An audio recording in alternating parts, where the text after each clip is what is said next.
Bonjour from north of the border, as it's the Quebec Capitales hosting the Evansville Otters on a Saturday night from the Stade Canac here in Quebec City. Good evening, everyone. I'm Griffin Epstein here on the Evansville Otters Digital Network and simulcast as well on Flow Sports this weekend, brought to you by the Capitales' excellent production team. What a game it was last night here in Quebec, as the Otters had an 8-1 lead going into the bottom of the 8th inning. 8 unanswered runs by the Capitales, including a grand slam in the 8th inning and 2 home runs in the 9th, with the solo blast with 2 outs walking things off for Quebec in front of a raucous crowd of over 2,000 last night. Told it's going to be even more crazy tonight here in Quebec City. A sellout crowd is expected at the Stade Canac. So the Otters trying to bounce back. They have lost 2 in a row for the first time all this season, while Quebec has won 3 in a row for the first time this season. So the Otters trying to change paths while the Capitales trying to remain hot. On the mound tonight, Austin Gossman will get the start for the Otters. He's making his 3rd start of the season, 2-0 on the year, and coming out off of an excellent outing 5 days ago against the Trois-Rivières Eagles. He went 7 innings pitched, allowing just 1 run and 4 hits. For Quebec, they will send out, also already, Stephen Chambly, native of Tampa, graduate of Bryan College, NAIA school in Tennessee. He's made 2 starts on the season in 3 games. He's 0-2 with a 7.82 ERA, so he has struggled. The Otters' hot bats have to be liking the numbers of Chambly. We'll give you the Otters starting 9 here on this Saturday night. Noah Myers will lead things off and play left field for Evansville. Ethan Skinder, the second baseman, bats second. Dakota Phillips bats third and DHs. Kona Quiggle is in the cleanup spot and playing center field. Jacob Olson bats fifth and plays first base. Troy Viola bats sixth and plays third base. Bottom 3 in the lineup, Brian Rosario bats seventh and plays right field. Jake Green catches, bats eighth, and George Khalil, as normal, rounding out the lineup and playing shortstop for the Otters. So that's the Otters starting 9. They'll be hitting first again, trying to take an early lead. How about this for Evansville to start this young season? They have gone 11 games in a row now, scoring first.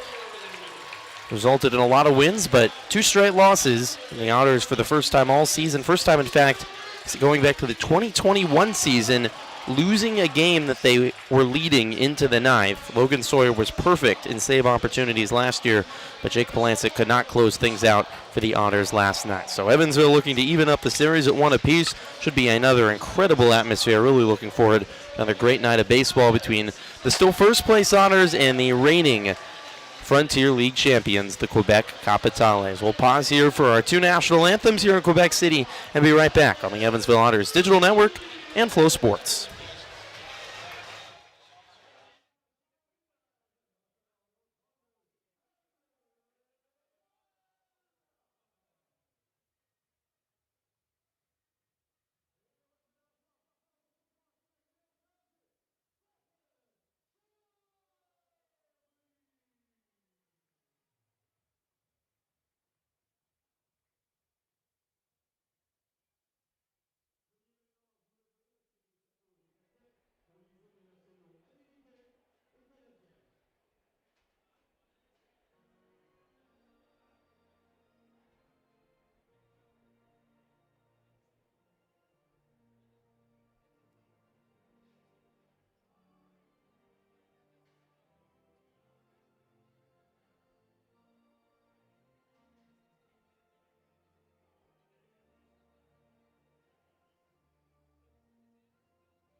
Another great atmosphere here at the Stade Canac. How about the closing lines of O Canada sung a cappella version in French? Goosebumps in front of a capacity crowd on a beautiful Saturday night. You heard the Otters starting 9 in the pregame show on the diamond today for the Capitales. Mentioned Stephen Chambly making his third start of the season. He struggled 0 for 2 with an ERA over 7.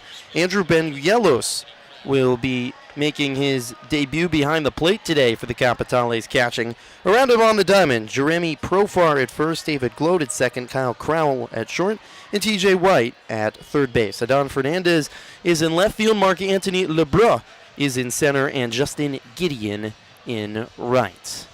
Conditions, another night optimal for baseball and enjoyment for the fans and the players here in Quebec City. 78 degrees, sunny skies, not a cloud in the sky now. A light breeze did affect things early in the game yesterday. Wind was blowing out to left, certainly helped some balls carry. Similar again today, wind blowing from right to left, not straight out to left field though, but wind is blowing out to left at about 10 miles per hour with gusts up to 16 miles per hour. So a beautiful night for baseball, near capacity crowd. The Otters trying to tie this series up at a game apiece after dropping a 9-8 heartbreaker last night. Noah Myers, the Canadian himself, leading things off for Evansville, and we're just set to go here from Quebec City. Hope you're having a wonderful Saturday night and a great start to your Memorial Day weekend back in the States. Really enjoyed our first 2 days here in Quebec City. The Otters will enjoy it a lot more if Evansville can get the victory tonight. Andy McCallie down the third base line is in the face of Yves Lamontagne, the third base umpire, and he's been thrown out before this game has started. Well, that's some residue of yesterday. The Otters coaching staff, not sure either coaching staff, was super pleased with Yves Lamontagne's strike zone yesterday. He was the home plate umpire yesterday. Very small strike zone, and both teams walked a lot on both sides, and the Otters benefited early. Ruben Ramirez struggled as Andy McCallie is still following Yves Lamontagne down the third base line. He's getting all his money's worth in. Home plate umpire Tanya Millette is trying to send him back to the dugout. McCallie's putting his hands up in the air, pointing, gesturing, and now finally heading back towards the Otters dugout.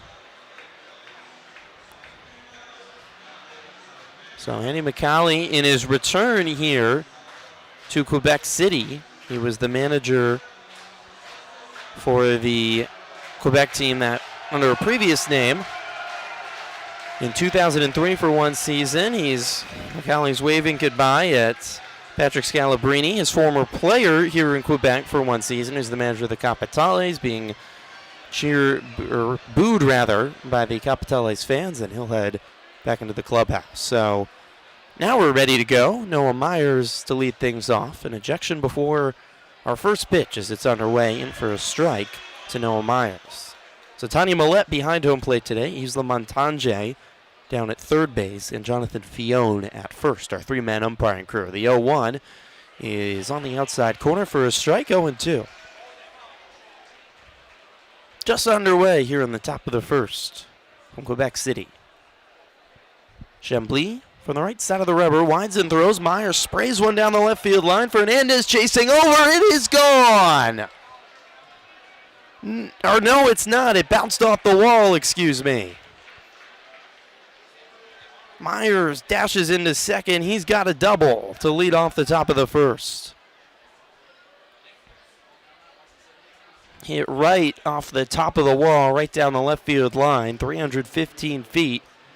And Myers has a leadoff double to start the ball game. Andy McCallie maybe trying to light a fire under the Otters, accomplished in the first at bat with a Myers double to lead things off. So the Otters looking to strike first again. Ethan Skinder stands in and takes the first pitch low from Chambly.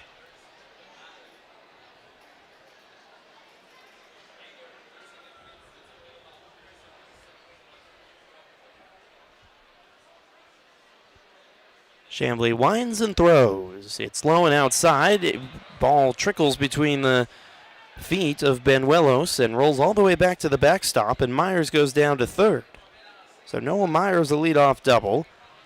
Advances to third base. Now on the pass ball, just like that, without an out, the Otters have a runner 90 feet away. Bobby Siegel, the Otters hitting coach, has replaced Andy McCauley over at third base as the third base coach. The 2-0 is chopped left side. Good glove by the shortstop Crowell. Throw to first, though, is not in time as Myers scores from third, and the Otters take a 1-0 lead here in the top of the first.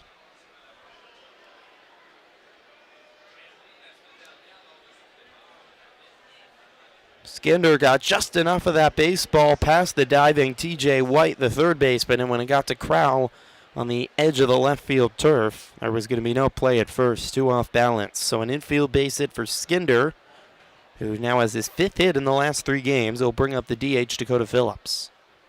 With 1 on and still nobody out, already 1-0 Otters. Phillips swings and misses. Down to second is Skinder, safely ahead of the throw. Skinder waving his hands at the Otters dugout. They reciprocate by waving back. It's a stolen base for Skinder. How about this start for the Otters? Punched in the mouth yesterday. And a shocking comeback by the Capitales, and the Otters quickly have jumped on the board here 1-0, looking for more in the top of the first. Time is called by Tanya Millette. That's a pitch clock violation on Chambly. Still only a warning. This is the penultimate game of pitch clock warnings before they become a violation with full punishments. 0-1 count to Phillips. Misses inside, 1 ball and 1 strike.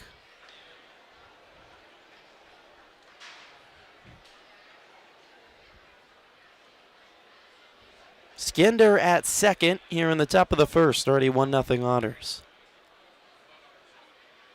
Here comes the 1-1. Outside, 2-1. Chambly making his 3rd start, as we mentioned in the pregame, not off to a good start to his season. 0 for 2, a 7.82 ERA and 12 2/3. It's allowed a lot of hits. Walks are not the issue, just a lot of hits, a lot of runs. The 2-1 misses outside, 3 balls and 1 strike.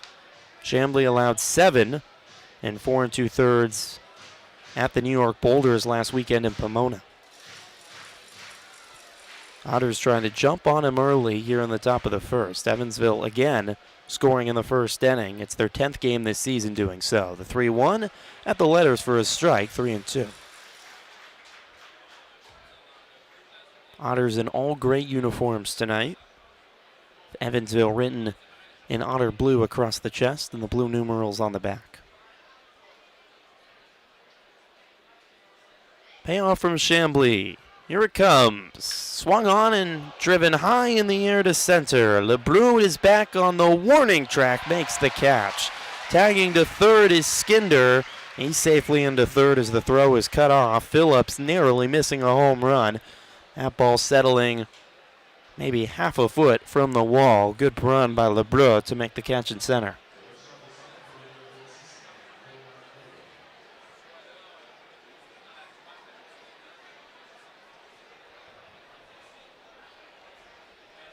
Yacker Tech saying it was 406 feet off the bat. That would have left the yard if that was the case, but Phillips to that point just barely missing one. Good contact by all 3 Otter batters to start. Kona Quiggle swings at the first pitch. This isn't good contact. Popped up high in the air on the left side of the diamond. Gloved by the third baseman White. On the edge of the artificial turf, Brown. And there's 2 away.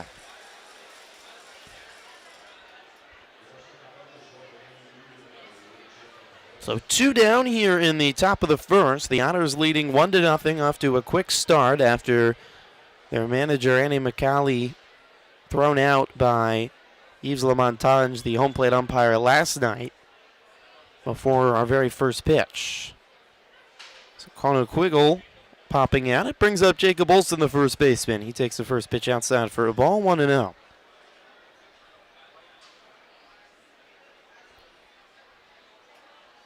Here comes the 1-0 from Chambly. Swing and a miss by Olsen, 1-1. Skinder at third, where Bobby Siegel is taken over as third base coach.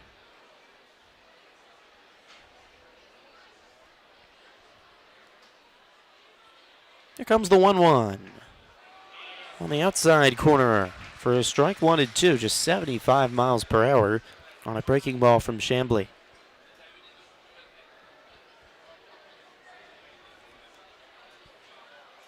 Full infield cloaked in shadow, outfield mostly in the sun on this picturesque day. Pitch clock violation now on Olsen, who got into the box too late. Now he settles in, they reset the clock. And the 1-2. Swung on and lofted into center field, but over is Crowell, the shortstop, on the edge of the grass to make the catch. Little blooper, got too much air. One run, though, comes across in the top of the first for the Otters. A leadoff double by Meyer. Skinder brought him home, and the Otters lead 1-0 as we go to the bottom of the first on the Otters Digital Network and Flow Sports.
To the bottom of the first from the Stade Canac here in Quebec City. The Otters taking an early 1-0 lead. Austin Gossman making his third start of the season for the Otters on the bump. 2-0 to start the year for Goss. Great start to the season. 12 innings pitched and coming off a great outing. 7 innings of one-run baseball against Trois-Rivières on Sunday at Bossy. His first start on the road this evening here in Quebec. He winds and fires. First pitch bouncing low and inside to Jake Green. Around the diamond for the Otters, Jacob Olsen at first, Ethan Skinder at second, George Khalil at short, and Troy Viola at third. Gossman winds and throws on the outside corner, 1-1 strike. Noah Myers in left, Conan Quiggle in center, and Brian Rosario in right. Rounding out your 9 on the diamond this evening for Evansville. The 1-1. Sailing high and away, 2-1.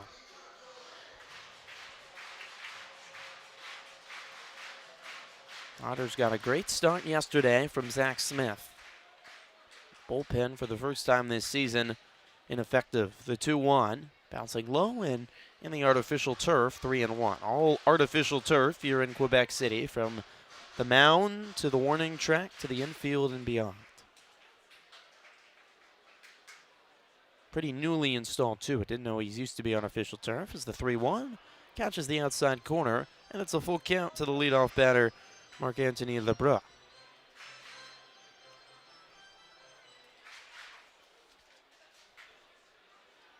On the right side of the rubber, Gossman at the bounce, fires home. outside for ball 4. LeBron works a leadoff walk to start the bottom of the first. Otters leading 1-0 here from Quebec City. Griffin, Epstein, so glad you're joining me on the Otters Digital Network and Flow Sports on a beautiful Saturday evening here in Quebec City. So TJ White, the third baseman, to the plate. A little extra cheer from the Quebec crowd after his heroics last night, 2 home runs. White takes a first pitch high for a ball, 1-0. White with now 6 home runs on the season. 2 yesterday, a solo blast in the 6th to get the Capitales on the board, and then the game-tying home run in the 9th. The 1-0, bouncing low and away, 2-0. Otters plating 1 in the top of the first. Leadoff double by Myers. Base hit by Skinder to score him. The bottom of the first, LeBron, the leadoff runner, aboard at first. Nobody out, and now a 2-0 count to White.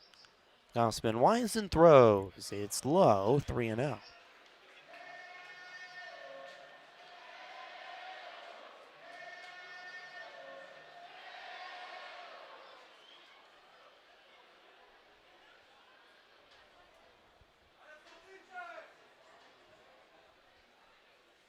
.3-0 from Gossman. White taking all the way for ball 4 inside.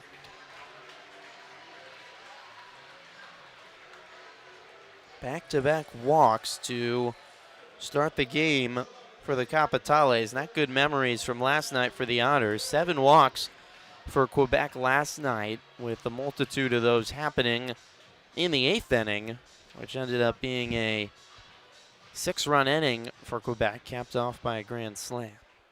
It was 4 walks in that inning, all given up by Kevin Davis out of the pen. So 2 on and nobody out. David Glode, the batter. Lefty takes a first pitch strike, much needed from Gossman at 93 miles per hour.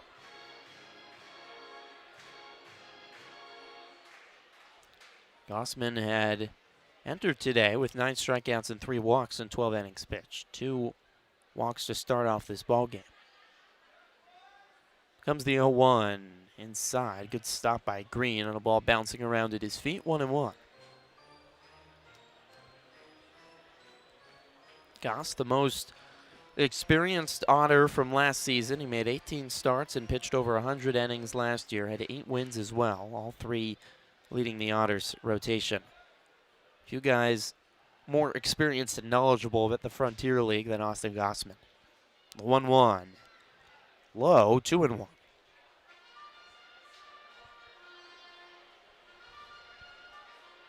Mentioned the big crowd. Told it will be a sellout tonight. And actually moved back first pitch 5 minutes to make sure everyone could get here with tricky time parking and traffic. Here comes the 2-1. Swung on and grounded right to Skinder. He tosses the second to 1 to first. It's wide off the glove of Olsen and rolling to the net down the first base line. LeBron will score from third, and it is 2-1. The Otters do get an out, but have to be disappointed they didn't turn the double play.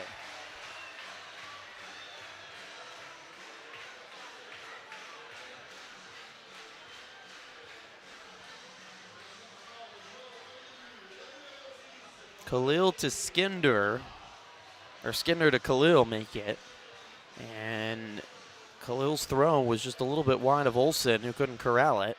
If it was on the money, it would have been a 4-6-3 double play. So it brings up Jeremy Profar, the first baseman, who takes the first pitch inside. 1 out, a runner at first, and a run across here for the Capitales in the bottom of the first. We're all tied at 1. The 1-0, sailing well outside, 2-0.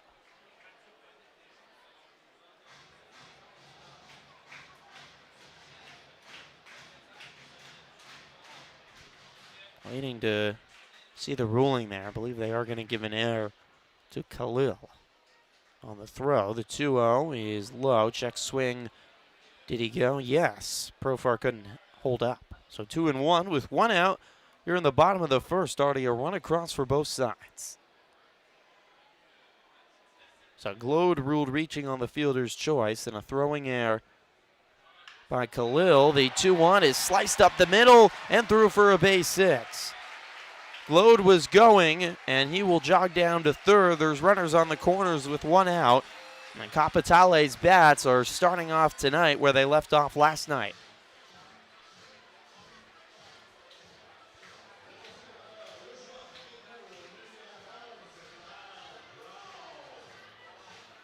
So Glode at third, Profar at first. Khalil and the Otters have to be shaking their heads at what looked like a tailor-made 4-6-3 double play. They could only get one out.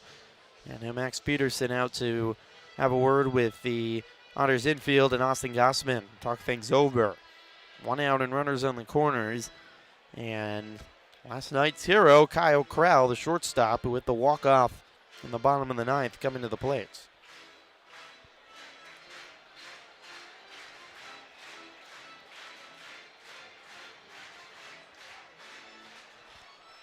Capacity of 4,300 here at the Stade Canac. And if it doesn't end up being a sellout, it'll be close. Nearly double the amount. We had 2,500 here last night. And have close to double that potentially tonight, which seems shocking with how loud it was last night. First pitch by Crowell, swung on, driven down the right field line, a fair ball, rolling into the corner. Glode will score. Profar held up at third. It's a double for Crowell, and it's 2-1 Capitales here in the bottom of the first. Crowell not waiting around after the long pitchers meeting. Jam shot in on the hands, but able to drive it down the right field line. And just fair, bouncing a foot or so to the left of the right field line. And the Capitales threatening to put up a big spot here in the first.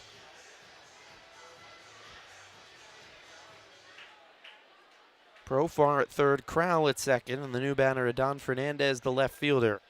Digs into the right-handed batter's box. Gossman kicks and throws.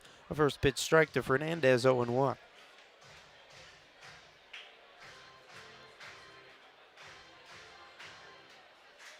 The Hunters got a great start in the top of the first, but not what they were looking for here in the bottom half, with the Capitales taking the lead 2-1. Breaking ball just misses inside. 1 ball and 1 strike to Fernandez.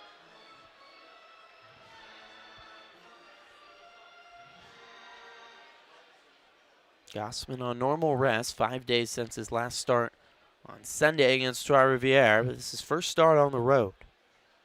Tough place to do it. The 1-1 is Chop, left side, charging on his Khalil, gloves it, throws to first, wide of the bag. Olsen able to glove it though and apply the tag on Fernandez. Second straight throw from Khalil that he's thrown too far inside the first base bag. This time Olsen was able to get it and tag out Fernandez, but Profar scores easily from third. Crowell advances from second to third.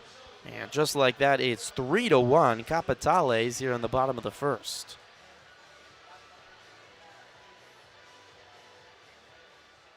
There wasn't any play for Khalil at home. Good read off the bat by Profar to easily score. Justin Gideon, the right fielder, takes a first pitch strike. Crowell still at third. And 2 outs here in the bottom of the first. The Capitales leading 3-1. Lots of offense early. The 0-1. Bouncing outside. 1 ball and 1 strike.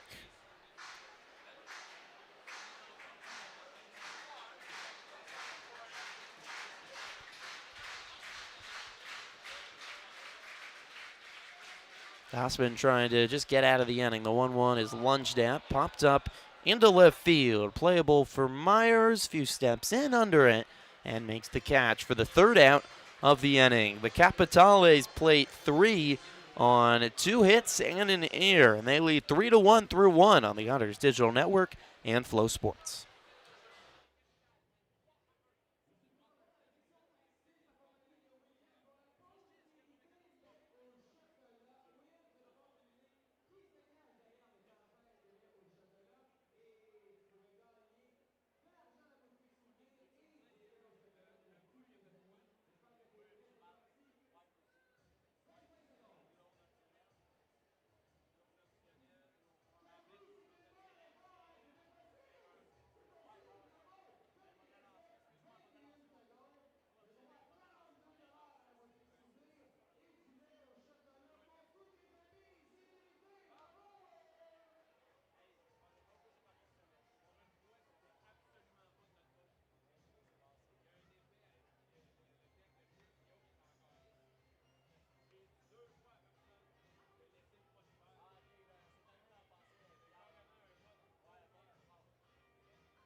On to the top of the second inning from Quebec City, a 3-1 lead for the Capitales over the Otters. A eventful first inning after the wild theatrics of last night, certainly carrying over in front of a near-capacity crowd on a beautiful Saturday night. Troy Viola will lead things off here in the top of the second for the Otters. Viola takes a first pitch strike on the outside corner. Myers a leadoff double in the first. Skinder a base hit scoring him for the Otters' first run of the evening. The 0-1. Beautiful breaking ball right at the knees. 0-2. Well, the good news for the Otters, not only are they facing a starting pitcher that struggled, they got to the Quebec bullpen last night. The 0-2 is swung on, popped up into right, drifting over is Gideon towards the line. Now coming in, this ball's dying. He makes a running catch. The ball really died off the bat, and Gideon had to run a lot further than he expected, but got there one away.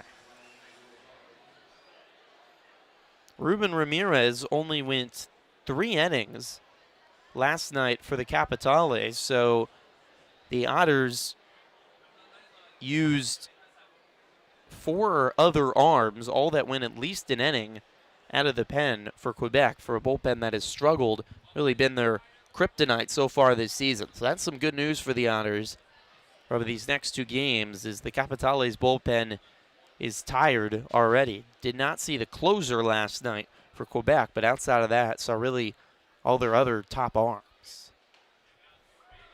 Brian Rosario stands in with 1 on and 1 out, takes a first pitch strike after showing bunt, but pulling it back. 3-1, Quebec in front here in the top of the second. Kick and a throw, and Rosario fouls it away. And another pregame concert here at the Stade Canac, which apparently it happens every game. They have a rotating cast of singers that come through as part of a pregame picnic. The 0-2 swung on, soft chopper up the middle. Charging in is the second baseman, Claude to first, in time to beat Rosario. Well, that's who you want if you're the Otters, on a softly hit infield base hit, your fastest runner on the team to try to beat it out. And Rosario just lost the race by half a step, with Claude making a nice play from second. So 2 away, brings up Jake Green for his first at bat this series. Catcher in the right-handed batter's box. First pitch missing inside to Green. Green 5 for 11 on the season, making his 5th start. 1-0. Breaking ball on the outside corner. 1 ball and 1 strike. While it was a different singer today in the pregame picnic and song, he sung almost the exact same songs as yesterday. The 1-1 swung on, driven into right. Line drive base hit for Jake Green with 2 outs. Off the end of the bat, past the second baseman, Claude, and into right. Green stays hot. He's had a great start to the season, now 6 for 12 on the year.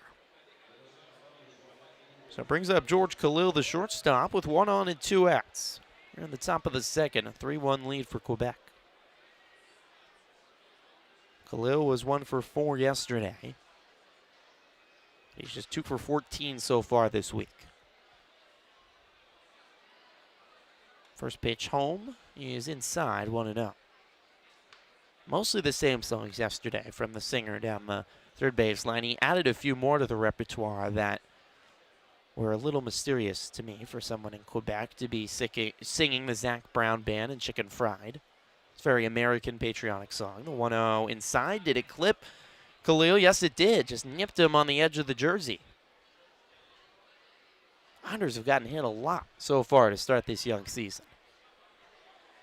A fastball that just barely nipped the jersey of Khalil, exactly where you want to get hit. It didn't even hit the body.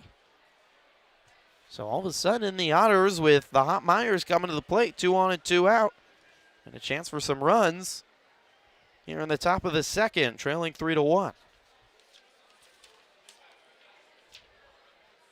Myers, the lefty batter, with a leadoff double off the left field wall to start the game.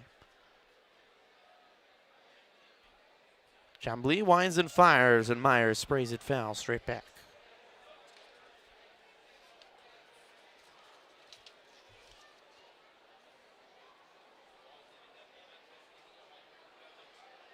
the Otters have been hit, wow, it's hard to believe this number. They've been hit 23 times already this year. That is shocking. Myers swings, drives one right into the glove of the first baseman. Profar tosses to Chambly, the pitcher, who races over and steps on the bag in time. Hard hit ball by Myers, good glove by Profar, and Chambly, the pitcher, steps on the bag for the third out. So the Otters strand 2-0 runs in the top of the second, 3-1. Evansville trails on the Otters Digital Network and Flow Sports.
To the bottom of the second inning we go from the Stade Canac here in beautiful Quebec City.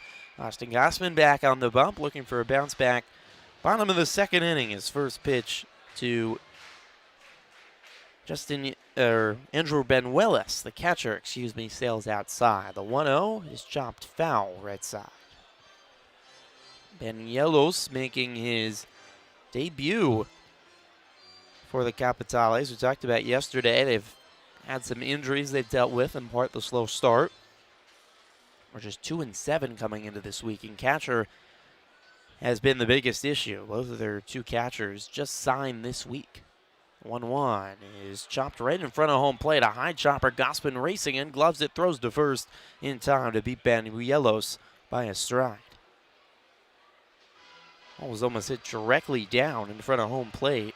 The alert Gossman racing in to make the play, one away.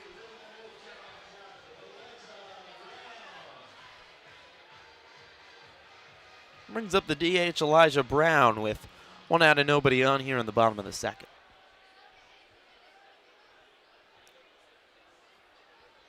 Brown did not play yesterday in the starting lineup for the first time today for the Capitales. Lefty takes outside for a ball 1-0.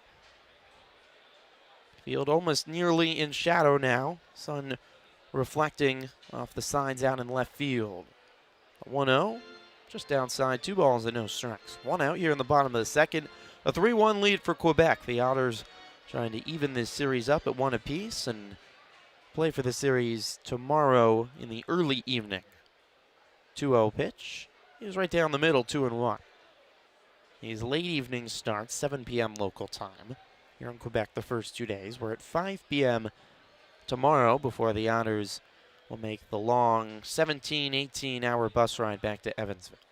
The 2-1 is an attempted bunt by Brown, but he fouls it back. I think it bounced off the hand of Green, who's looking at it for a second. Appears to be all right. 2-2.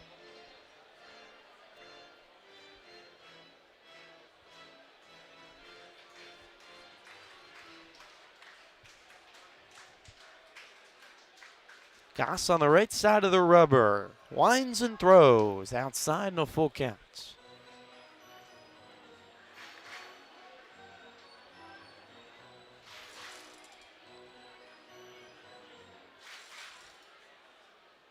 So payoff pitch coming to Elijah Brown with the bases empty. Here it comes from Gossman. Flared foul, third base side, bouncing dangerously off the top of the grandstands and right directly into the stands. Talked about yesterday, it is dangerous sitting in this stadium. There's not a lot of protection from foul balls, and there's all sorts of funky hops off the top of grandstand side of nets. The ball can come careening towards you at a unsuspecting angle. Another payoff, it misses low for ball 4. Elijah Brown works a walk, and it turns over to the top of the order, and LeBrun, the center fielder, with 1 on and 1 out. Gossman working the Rawson behind home plate, rubbing his hands together, getting his hand back in the glove, adjusting the cap, and settling back in and onto the bump to look for the sign from Green. Gossman still looking to settle into his third start of the season. He winds and throws a strike on the outside corner, 0-1. The Otters entering the day still in first place as they've been all week, but now tied with Gateway atop the standings. The Grizzlies, similar to last year, having a great start to the season. That did not continue for Gateway. The 0-1 bounces inside away from Green, and rolling nearly all the way to the backstop. Brown advances to second. Brown started going. Green looked up, and I think the glove got a little distracted as well. And so Brown takes the base at second and will go down as a pass ball. A 1 on and 1 out with Brown now at second. A 1-1 count to LeBrun. A 3-1 lead for the Capitales, who only scored 1 run into the 8th inning yesterday. It's a pitch clock violation on Gossman. Gonna reset, just a warning for Goss. Capitales now, over the last 3 innings, have scored a combined 11 runs. 1-1. Low, and 2-1. It's very much for the Otters. Heartbreaking last night. It was hard to get more heartbreaking, but very much stuff's going to happen in baseball. That game is almost always bound to happen at some point in your season. The Otters were lucky to have the best closer in the Frontier League last year. That's now all the way up in Double-A Springfield with the Cardinals, where that did never happen last year. 2-1 is swung on and missed, 2-2. That was the conversation among the Otters last night and today. It's just a new day. You got to move on. It's one game of an extremely long season, 96. You can't let one game become 2 or 3 or 4. That's when it's a problem. The 2-2 is low and bouncing inside. No full count. Another full count here for Gossman. He has already thrown 3 walks. 1 out, 1 on, full count, bottom of the second, a 3-1 lead for the Capitales. Payoff pitch coming from the righty, peeks back at second, winds and throws. It's inside for ball 4. Gossman has just not had his command today. Sometimes you find it and sometimes you don't, but he's still looking for it. 4th walk by Gossman. He's allowed 2 hits as well. And the Capitales with TJ White, the third baseman and fan favorite, standing in, trying to extend their lead.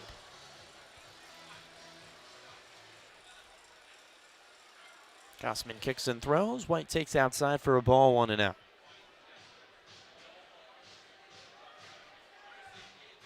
Warm day here in Quebec City, one of the warmest of the year so far, with temperatures all the way up into the upper 70s. Shorts and t-shirt weather for sure.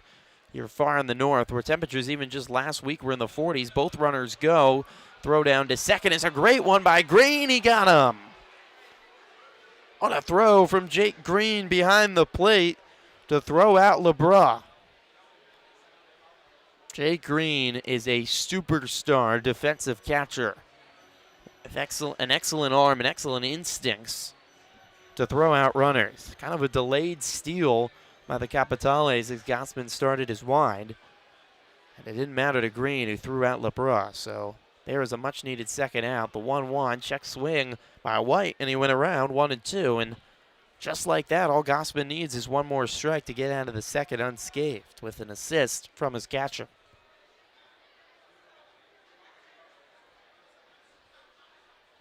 Comes the 1-2. Swing and a miss by White. Breaking ball fell out of the zone, fooling White. And a great bounce back from Gossman and Jake Green to get out of the bottom of the second unscathed. 3-1, the Capitales lead. We go to the third inning on the Otters Digital Network and simulcast on Flow Sports.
To the top of the third here from Quebec City.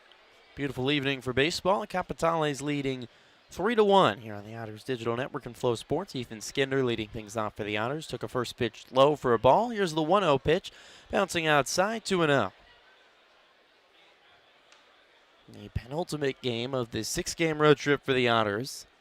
We'll play a few other 6-game road trips on the season. However, this is the longest trip in terms of miles and hours on a bus, and farthest away as the 2-0 sails inside 3-0. In fact, the Otters and the Capitales are nearly the two farthest away teams by distance in the league. The 3-0 misses, catches the outside corner, check that, 3-1.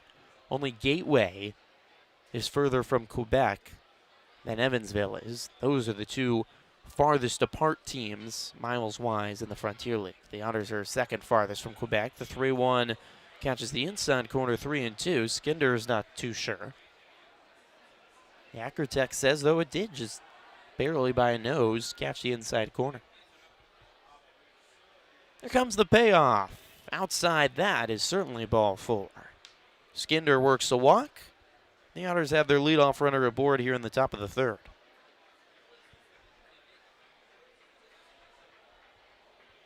So bring up Dakota Phillips, the DH, with 1 on and nobody out here in the top of the third. It's the Otters' first ever trip here to Quebec City. Evansville made their first ever trip north of the border last year. They took on Trois-Rivières and Ottawa, also in May. Quebec came to Evansville and took 2 out of 3 from the Otters in May. It's the first trip here to the capital of Quebec for Evansville in their team's history as Dakota Phillips takes the first pitch strike.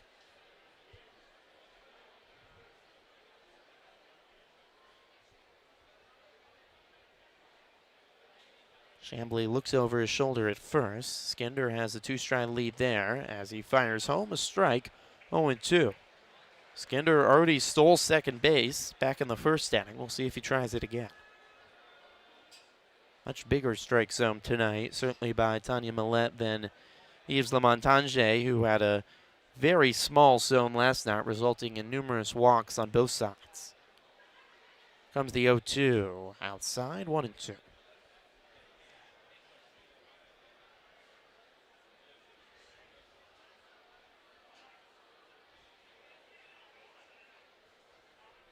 Phillips working on a 10-game hit streak entering today. Here comes the 1-2, fouled straight back, and Phillips stays alive. Dakota entered this weekend as well. 15 RBIs, now 16 on the year. Third in the Frontier League. So when the Otters have needed a key hit to drive in runs, Phillips has been the answer. Here comes the 1-2. Inside, check swing by Phillips, but he held up. 2 balls and 2 strikes to the lefty from Nacogdoches, Texas. Far East Texas, home to Stephen F. Austin University. Made that great run about 10 years ago in the NCAA tournament when Brad Underwood was their head coach in basketball. Now he's the head coach of Illinois. Chambly steps off, throws to first. Skinder ahead safely of the throw.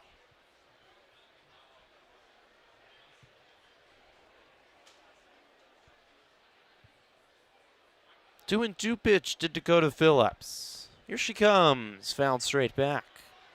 Bounces off the side of the net on top of the dugout, and a man cheats and goes over the dugout. Takes a little bit of a spill as he was straddling the railing, but he's got the ball, he's intact. He gestures to the crowd in delight, and he's got a souvenir. Even if he's wearing a backwards hat, and I think he's past the age where it's acceptable to wear a backwards hat. But that's just my opinion. The 2-2 is a broken bat flare into right. It falls for a base hit. Well, the top of the bat shattered from Phillips into 3 different pieces on the infield. But it fell softly in front of Gideon and right. A broken bat base hit for Dakota Phillips, and the Otters have 2 on for the 3rd consecutive inning. 2 on and nobody out here in the top of the 3rd with Quiggle coming to the plate. And the Batgirl having to go retrieve the shards of bat left on the infield. Quiggle flew out his first time up. 2 on and nobody out. The Otters trailing by 2 here in the top of the 3rd. First pitch to the lefty, Quiggle on the outside corner, 0-1.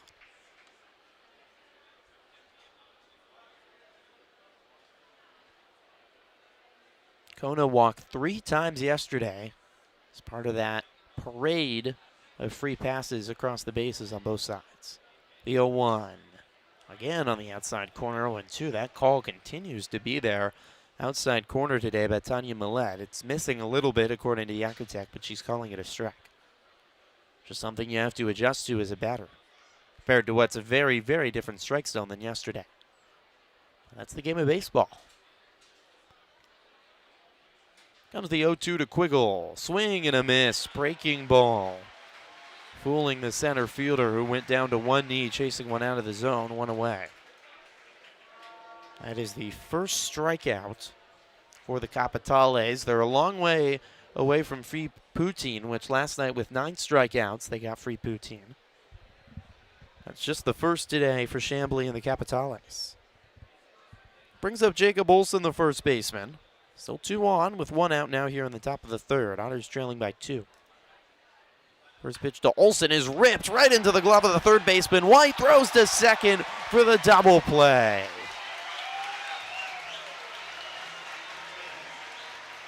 Hard hit ball off the bat of Olsen right into the reaching up glove of TJ White. And he throws to second where Skinder had no time to get back to the bag. Double play ends the inning. We go to the bottom of the 3rd. It's 3-1. The Capitales leading the Otters on the Evansville Otters Digital Network and Flow Sports.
3-1, Quebec leads Evansville. Saturday night baseball from Quebec City.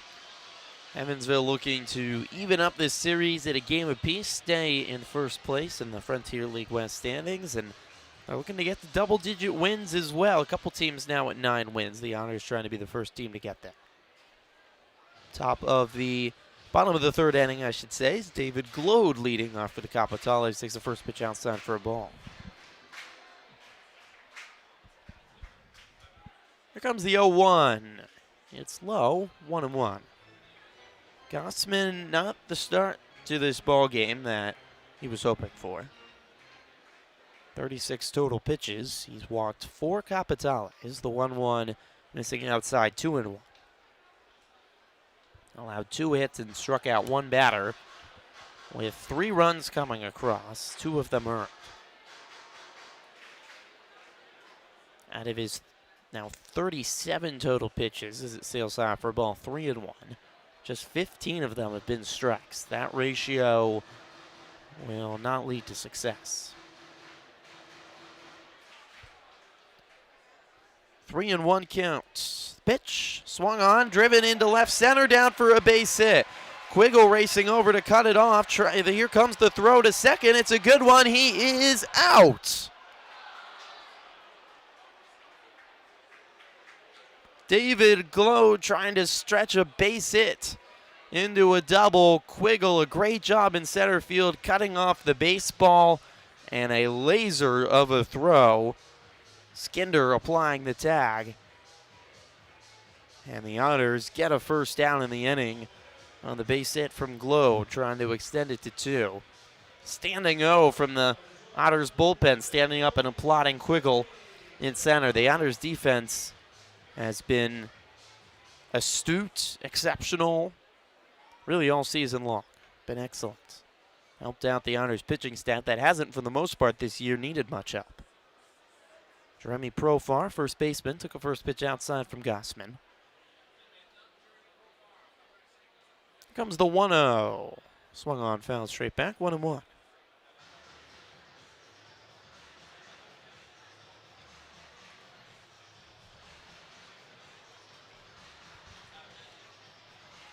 Full shadows now here at the Stade Canac. The sun is reflecting off some of the tall buildings over in downtown Quebec to our left here. 1-1. Swung on, chopped, foul. Third base line, 1-2. 3-1, Quebec leaning Evansville. Andy McCauley, the Otters manager, was thrown out before the first pitch of this game, arguing with Yves Lamontagne, the third base umpire today and the home plate umpire last night. The 1-2. Breaking ball missing outside. 2 balls and 2 strikes.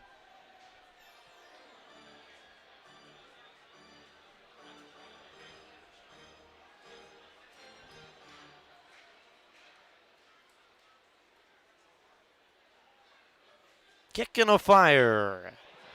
Viola on the line drive, making a great catch at third.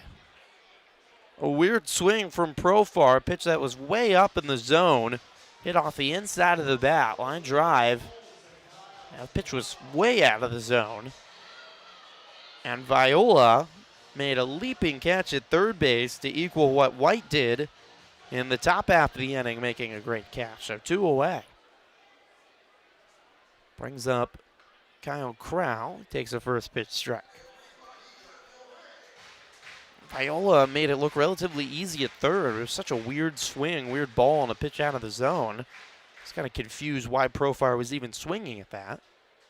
But it almost worked out for a hit, if not for the excellent leaping ability of Viola. As Crowell takes inside 1-1.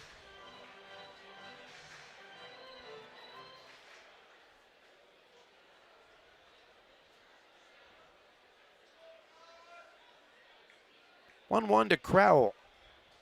Swing and a miss. Good fastball on the outside corner. 92 miles per hour from Gossman. The Otters have a good problem over at third base. They have 2 excellent third basemen in Omar Reyes and Troy Viola. As Crowell asking for time to be called. Reset things. It's a good problem to have when you have two guys that play a good third base, and you got to decide who gets to be there most of the time. Reyes, though, not on this trip, so it's Viola's to have for this weekend. As the 1-2 sails outside. 2 balls and 2 strikes to Corral. 2 outs, nobody on here in the bottom of the third. The Capitales leading 3-1 with all runs scored in the first inning. 2-2, swung on, chopped, left side, it stays fair, gloved by Viola, long throw across the diamond in time for the third out. Bounced right over the third base bag, somehow stayed fair, and the alert Viola was there for the good throw, and the Capitales retired in 3 batters. We're through 3 here in Quebec City, 3-1, the Capitales in front on the Evansville Otters Digital Network and Flow Sports.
Three complete from Quebec City. Another party at the ballpark again tonight. Great crowd engaged, having a lot of fun, enjoying responsibly.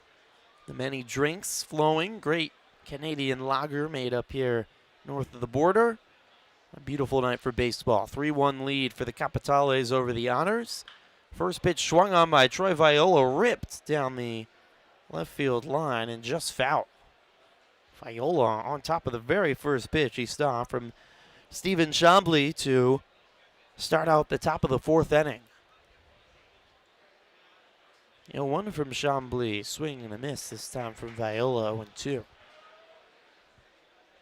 Went down to batting practice today. I was really impressed by Viola, as was the Otters pitching coach Bobby Siegel. Barreling a lot of baseballs as the 0-2s popped up high down the third base line.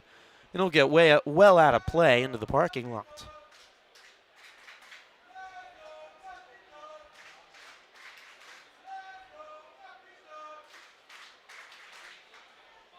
Another 0-2, breaking ball, plunks Viola on the left shoulder. Ball that never broke away. And Viola just taking one for the team. Just stood in there and took it, and that's what the Otters continue to do this season. This is their second hit by pitch of the game, and their 25th now of the season. Viola, that's the 4th time he's been hit already this year, and this is only the 14th game of the season. So for the 3rd time in 4 innings, the Otters have the leadoff runner aboard. They've put a lot of runners on the bases on Chambly, but just wanted to run to show for it. As Rosario shows bunt, pulls it back as the first pitch sails outside to the right fielder.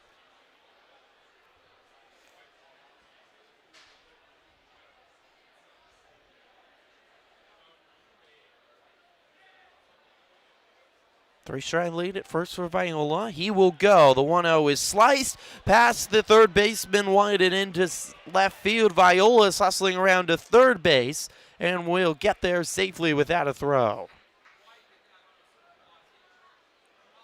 The situational hitting, just everything worked perfectly there for the Otters. Viola going. As he went, the shortstop Crowell started shifting over to second. and Rosario just slapped on left side where Crowell might have been able to make the play, and it rolled into left field. Viola alert, already going, advancing to third, and the Otters have a great opportunity now here in the top of the fourth with runners on the corners and nobody out. Viola at third, Rosario at first. Green had a base hit back in the second inning. Rosario will go. Green swings and misses. The ball pops out of the glove of Banuelos as he tried to make the transfer, and Rosario has his 11th stolen base of the season. Rosario had 3 stolen bags yesterday, and with this, the first of today, he now has 9 stolen bases on the week. So great opportunity here for the Otters with 2 on and nobody out. And Patrick Scalabrini, the manager for the Capitales, is on out to have a word with Tanya Millette, the home plate umpire. I think what he's arguing is on the transfer from Banuelos. It did look very close that Green's bat might have hit Banuelos, which would be batter interference, and Rosario would have to go back to first base.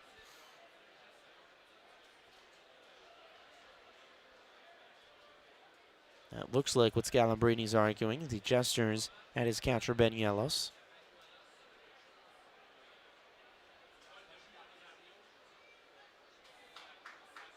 Scalabrini heading back to the Capitales dugout, winning a championship last year. The first year and the second year make it in the Frontier League for Quebec. First full year with border crossings allowed and pandemic returning things to normal as it subsided. So back to the action as the 0-1 sails high to Green, 1-1. Viola at third, Rosario at second, nobody out here in the top of the fourth. A 3-1 lead for the Capitales, but the Otters threatening. Chambly winds and throws, and Green drives one down the left field line, but foul over the heads of the Otters bullpen pitchers who were lounging right now along the artificial mound in their bullpen.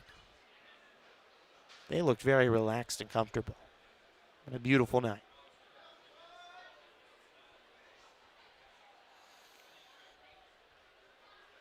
The pitch from Chambly is chopped left side again and foul.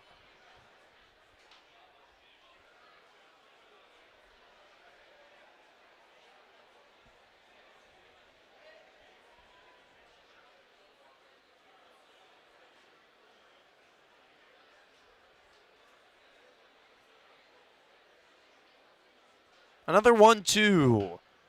And Green is just fighting pitches off on the outside of the plate. He chops it foul, third base side again. Great fight, tenacity. The Wayland Baptist University grad.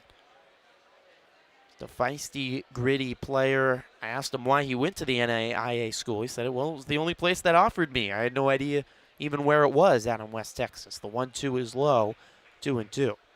Ended up having a great career out in Plainview. Finishing this season in his career as all-conference first team. Just the kind of guy that you love to have on your squad. The 2-2. Swung on, driven high down the left field line. This ball is foul. Bouncing along the tennis courts. I can see it bouncing. It bounced right over the net on the center of the court, and it's still rolling now finally out of my view a few more tennis courts down. That was roped down the left field line and well out of the ballpark, but just foul. Green's just missing some of these. The 2-2 is sent high in the air to center. A few steps in is LeBrun. Tagging from third is Viola. The throw is cut off by the pitcher. He throws to third, thinking that he got Rosario for the out, but they're going to call Rosario safe. So Viola scores from third, cutting the lead in half to 3-2. And Rosario, who is tagging second to third, an alert play by the pitcher Chambly, to cut off the throw. Realized he didn't have a chance to catch Viola and throw over to third to try to get Rosario, where Hughes Lamontagne told Rosario safe on a bang-bang play that the Capitales and Patrick Scalabrini do not agree with. Scalabrini's back out and having another word with Lamontagne in this three-man umpiring crew. So an RBI sac fly for Green, the first out of the inning. Viola scoring to make it 3-2. And Rosario now the tying run, 90 feet away. It's George Khalil, the shortstop, to the plate. The infield is in. They're going to throw over to third. Step on the bag just to make sure that Rosario left on time from second.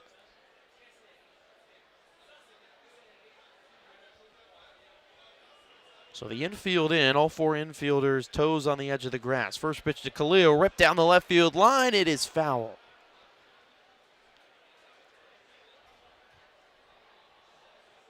Khalil just missed one.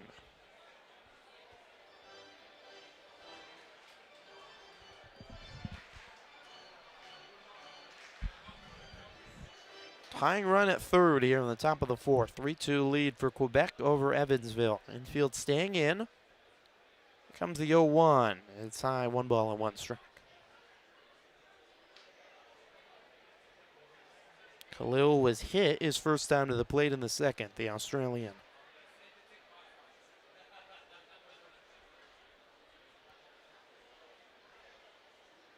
1-1 coming from Chambly.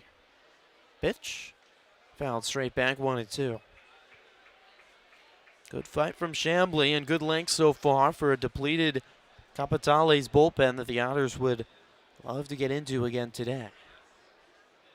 Chambly's longest outing of the season was 5 innings. Second start against the Jackals, which was his best appearance of the year. Here comes the 1-2. Khalil slices it off the net behind home plate and foul.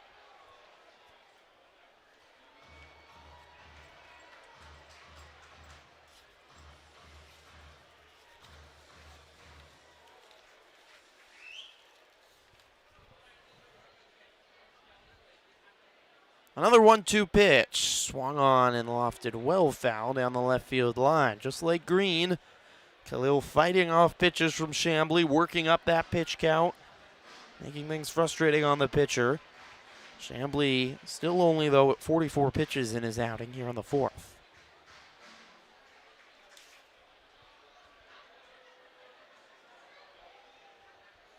One-two. Swung on and sent into center. Back is LeBron at the edge of the warning track, makes the catch.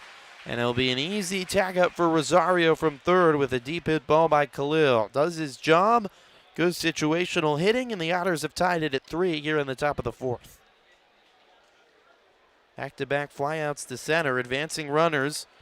There was 2 on with nobody out. So now with 2 outs, nobody on, back to the top of the order, and Noah Myers, who's 1 for 2 today with a double in the first and came around to score.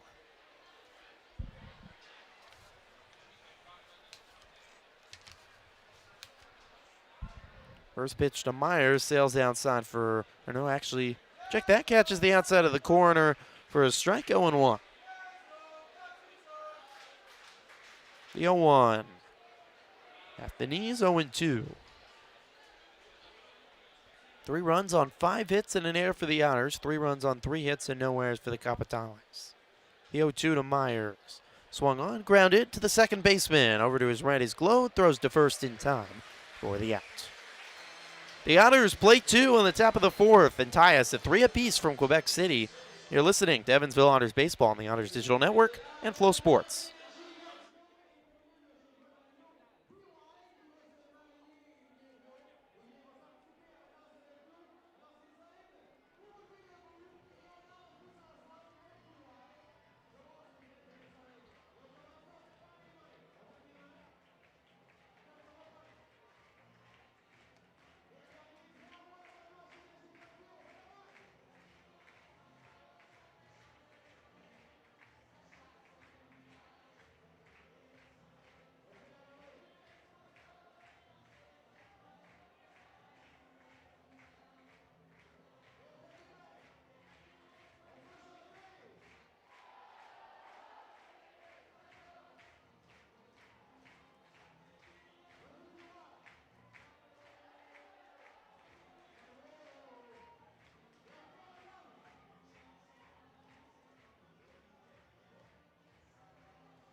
to the bottom of the fourth inning from Quebec City. We're all knotted at 3 in this middle game of this series between the Capitales and the Otters. Gaspin back for his fourth inning of work. First pitch from Adon Fernandez fouled off straight back 0-1.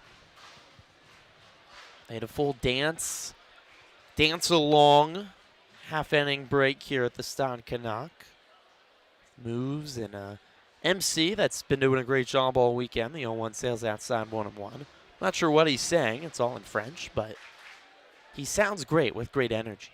If anyone knows French back at home, feel free to chime in. The 1-1 swung on, a flare popped up. Khalil running in and making the catch along the edge of the infield grass. 1-1.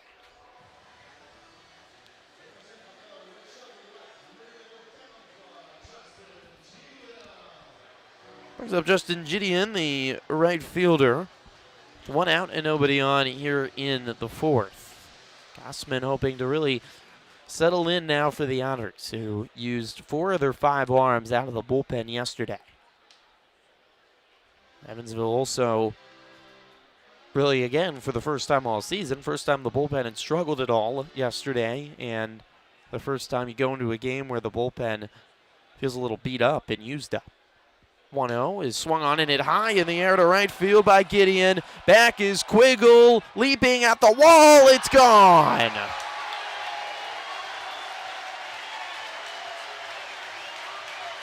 He's done it again. His 3rd home run of the season, his 2nd of the weekend for the Ontario native, Justin Gideon.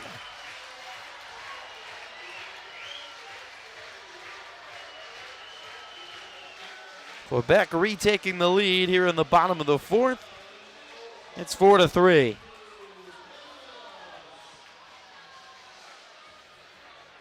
Andrew Banielos, the catcher, next 2 up. Biggest cheer of the day for this capacity 4,000 person crowd at the Stade Canac.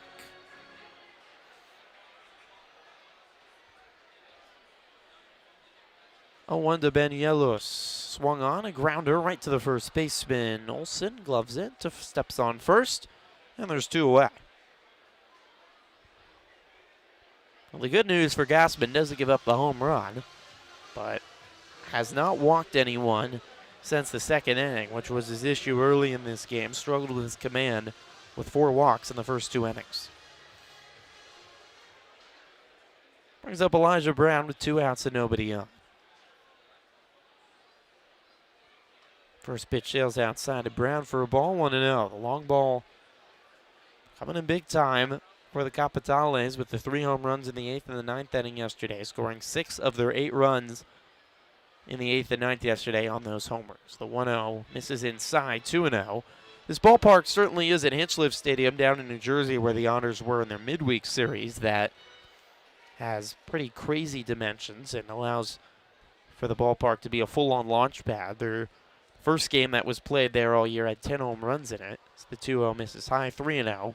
This is still, though, here, not a full-on launch pad, but a very batter-friendly ballpark. 3:15 down the 2 lines as the 2-0 misses outside, 3-0.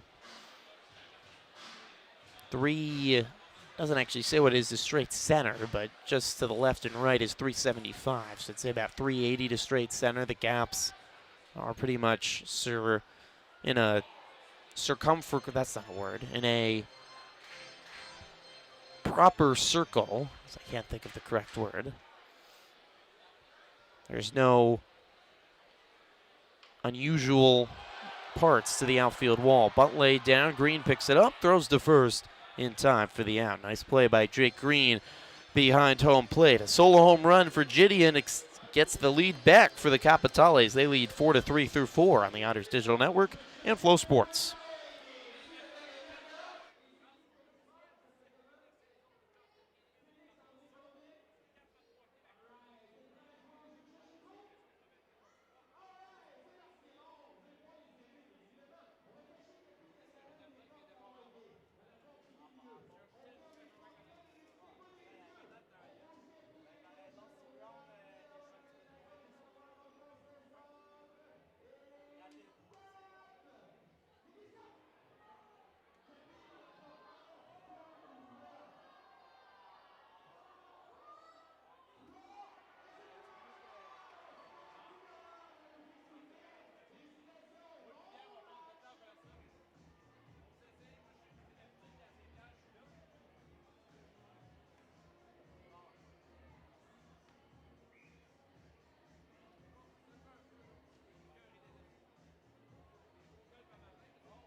4 complete from Quebec City.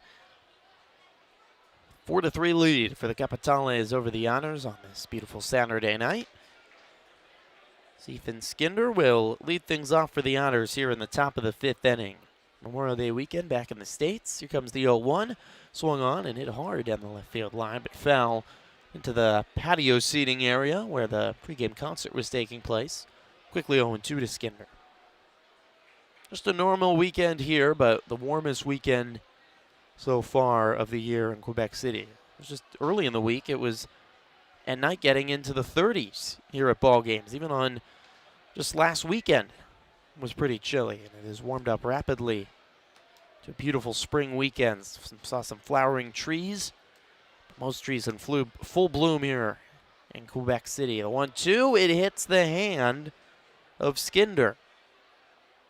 I don't know what it is. There's a magnet on Otters batters on getting hit by pitches. It's unbelievable. It's the 3rd of the game. And the Otters now on the season have been hit by 26 pitches. This is game number 14. Someone's being hit twice a game. So the Otters have the leadoff runner aboard for the 4th time now in 5 innings with Skinder on. Dakota Phillips coming to the plate. Skinder has reached all 3 times today. He's had a really good last few days at the plate. First pitch to Phillips is fouled away. Phillips 1 for 2 today with a base hit in the 3rd, extending his hit streak. 11 games now for Dakota Phillips.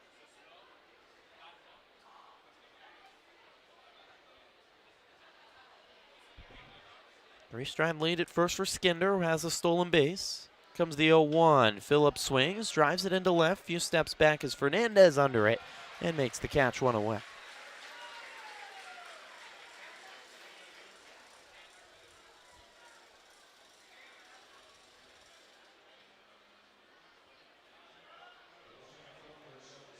Chambly 55 total pitches.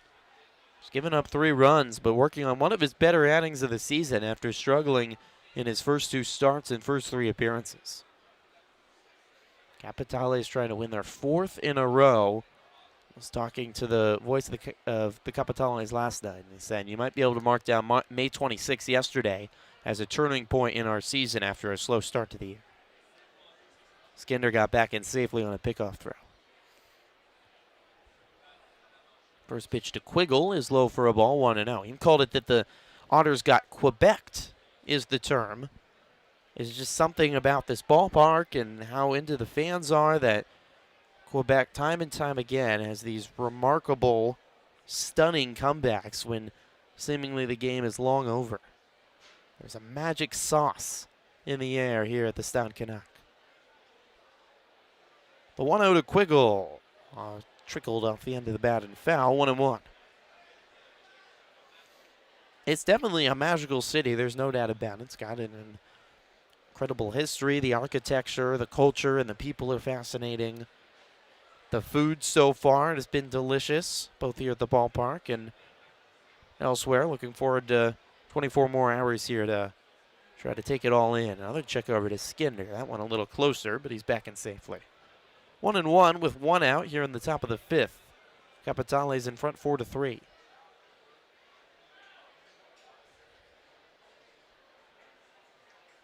Chambly winds and fires. It's at the knees for a strike, 1-2.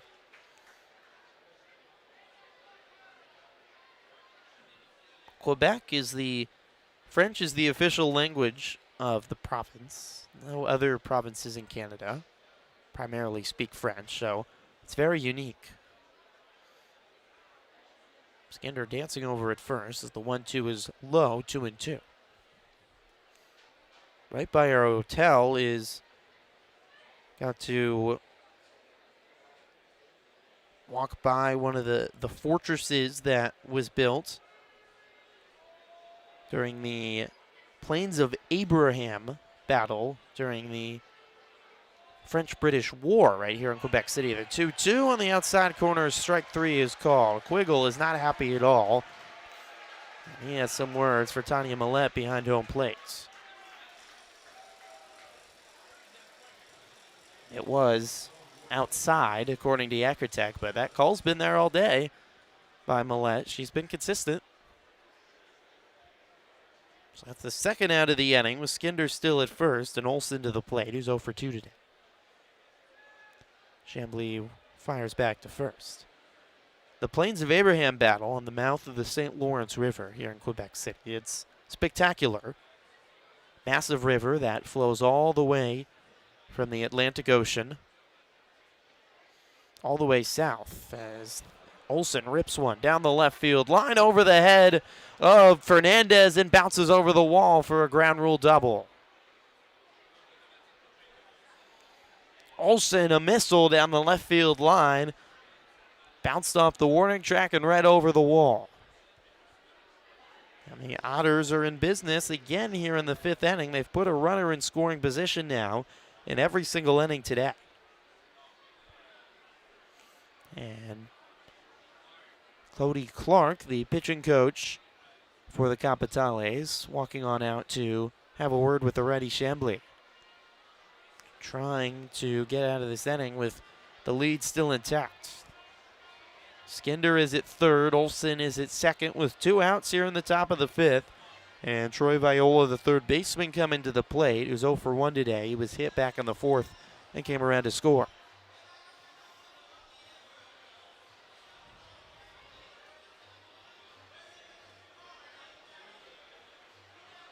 So meeting done. Chambly back on the bump to face Viola. Troy looking for his first hit here in Quebec. First pitch to the righty, swing and a miss. The left hand coming off the bat as he chased one out of the zone. This will be Chambly's 60th pitch of his outing upcoming. High set. Winds and throws. Bouncing low and in the turf. 1 ball and 1 strike. Skinder at third. He's the tying run. Olsen at second, the go-ahead run here in the top of the fifth. A 4-3 lead for the Capitales over the Otters.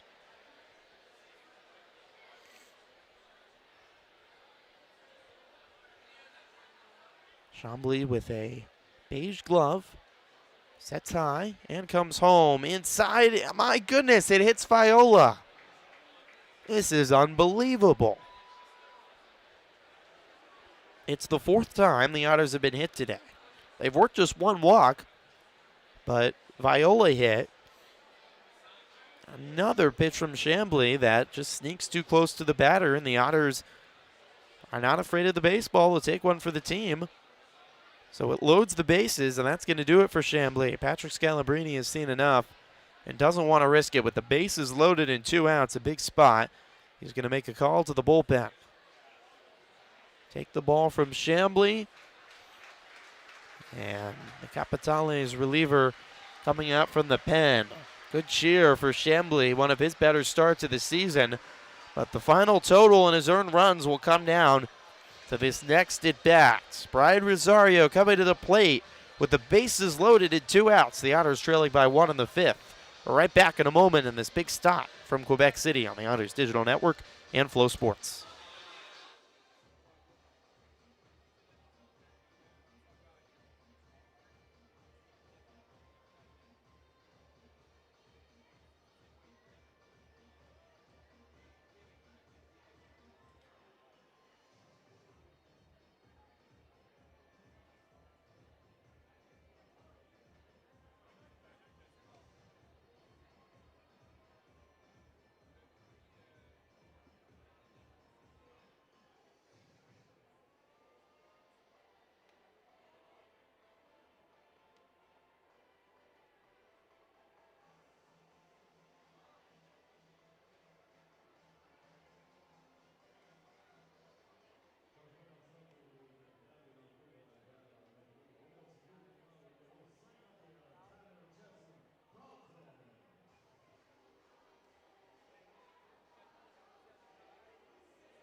Big spot for Brian Rosario and the Otters here in the top of the 5th inning. The bases are loaded with 2 outs. And the Capitales making a call to the bullpen. Tanner Jessen Dalton, the righty, 6 2/3 innings pitched on the season, a 9.45 ERA. His first pitch to Rosario at the knees for a strike. Righty pitcher on lefty batter. The Otters trailing by 1. Jessen Dalton at the belt. He has 11 strikeouts on the season, probably part of the reason he's in here. The 0-1 is fouled away. 0-2.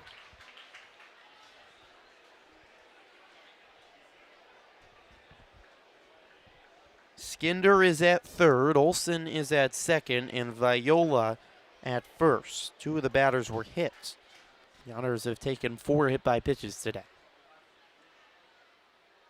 Here comes the 0-2. It's high. Check swing by Rosario, but he certainly held up. 1-2. Rosario had a base hit back in the 4th inning. It's 1 for 2 today. Coming off a 2-hit day yesterday. Jessen Dalton, the high set. He winds and throws outside. 2 balls and 2 strikes. 4-3, Capitales holding on here in the top of the 5th.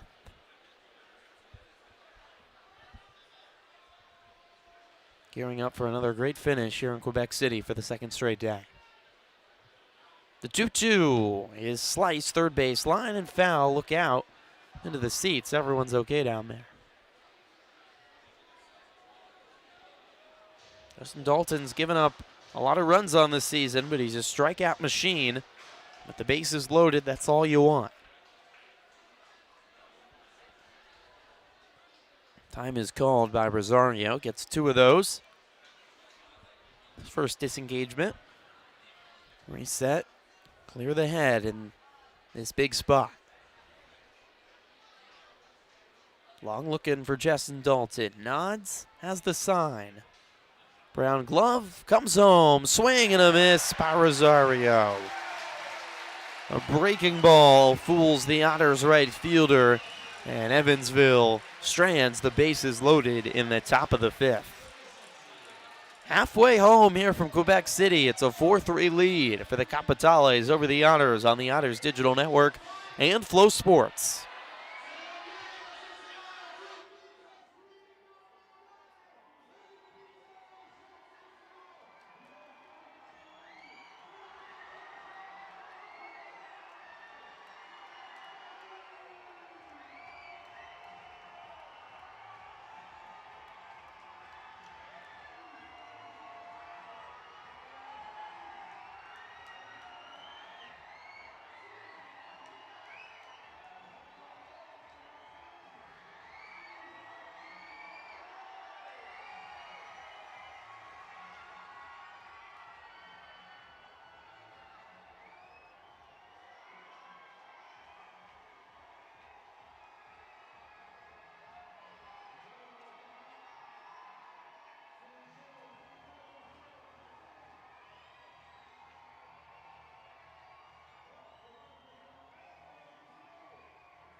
Four to three, Quebec leads Evansville. We go to the bottom of the 5th inning. From Quebec City, Austin Gassman out for another inning of work. His first pitch in for a strike to top of the order, Marc-Anthony Lebreu, leading things off here in the bottom of the 5th for the Capitales.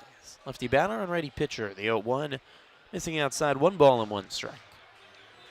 The free pizza portion of the evening just occurred in between the innings. It really riles up the crowd unlike anything else. The 1-1 is chopped. Diving is the first baseman. Olsen past him and into right. Leadoff base hit for Anthony Lebras. And he has reached all 3 times today. Softly hit off the end of the bat. Olsen diving to his right, but couldn't snare it. So it brings up TJ White, the leadoff runner aboard here in the 5th.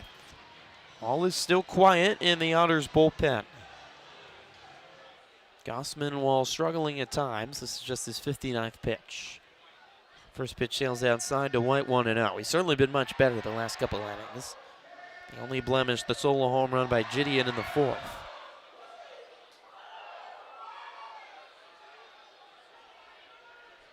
Olsen holding Lebras over on the bag at first. Pitch sails low to White. Check swing. Did he go around? Green wants a check, but the umpires are not going to participate. They were not interested. So 2-0 count to White.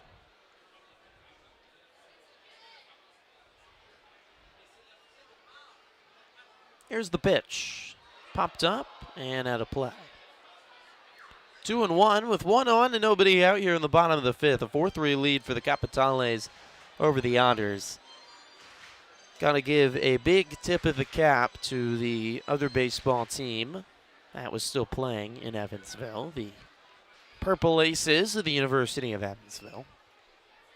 Here comes the 2-1 from Gausman on the outside corner, 2-2. UE made the Missouri Valley Conference Championship game for the first time since 2006. They played 2 against Indiana State today to decide who would get the automatic bid out of the MVC. The 2-2 is chopped, left side, charging on his Viola. Good glove across the body, throw in time to first. 1 away. Viola, as he so often does, makes a very challenging play on a high chopper look easy. 5-3 out, Lebras advances to second on the fielder's choice. 1 away is David Glode, the second baseman, coming to the plate. 4-3 lead for Quebec here on the bottom of the 5th. Evansville had to win both games against Indiana State today to try to advance. His first pitch to Glode, bounces low and in the dirt, 1-0. With 2 outs in the bottom of the 9th and down to their last strike on the season, down 5-2, they had the bases loaded earlier this afternoon at Terre Haute. And Chase Hogg hit a grand slam to walk things off for Evansville. The 1-0 is fouled straight back, 1-1. I don't think you can get more dramatic than that. Bases loaded, down to your last strike on the season. Down by 3 runs with the bases loaded. And Chase Hogg, who's been a great player the last few years at UE, a grand slam over the right field wall to send things to a second winner-take-all MVC championship game. 1-1. Shown bunt by Glode, and he fouls it back 1-2. Unfortunately for the Purple Aces, it did not come to be. They fell 6-0 in the championship game. It was 2-0 in the 9th, but just could not wake up the bats in the second game. It's so tough when you lose early in a tournament, and then you have to fight your way back with so many games if it's double elimination.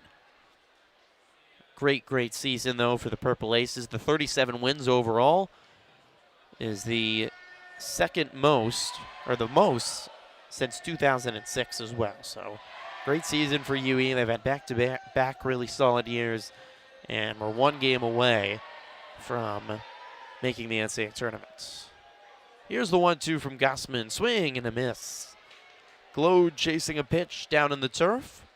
It's the second strikeout for Gausman on the evening, and there's 2 away here in the 5th. Brings up Jeremy Profar, the first baseman. 2 outs and Lebras at second. It's been another great year for baseball in the state of Indiana collegiately. It's been a great last few years. A lot of really good programs right now in the state. Profar drives one into right. Playable for Rosario. Few steps in from the warning track. He makes the catch. And the inning is over. Gossman has settled in after a rocky start. 3 innings, has not thrown a walk in them, and allowed just 1 run. We're through 5 here from Quebec City. A 4-3 lead for the Capitales over the Otters on the Otters Digital Network and Flow Sports.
Welcome back to Quebec City. Leading off is Jake Green here on the top of the 6th. Swings at the first pitch, grounds it to Profar, who tosses over to Chambly, and he steps on the first base bag on 1 pitch, 1 out to lead off the top of the 6th.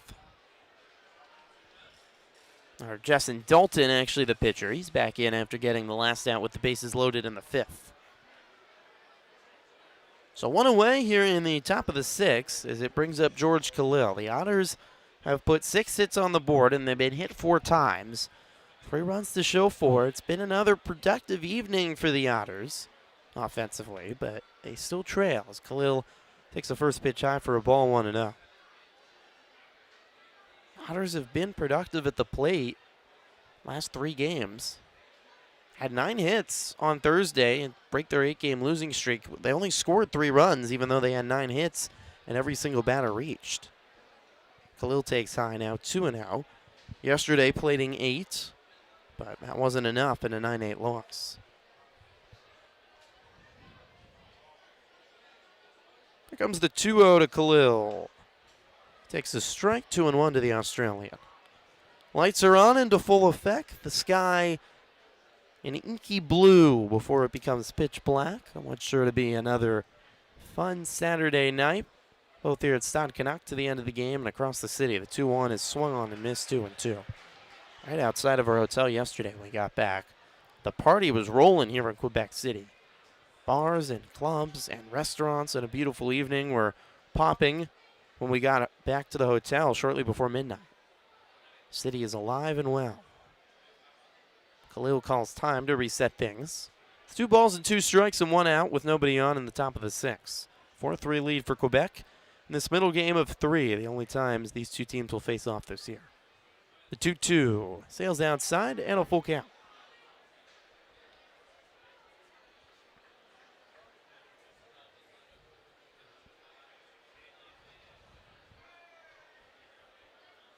Payoff pitch coming to Khalil.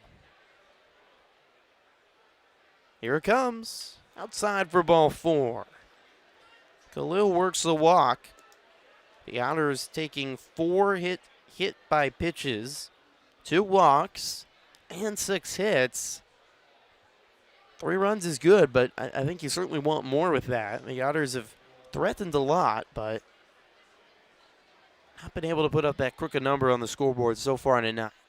1 in the first and 2 in the fourth. They have left 7 runners on base.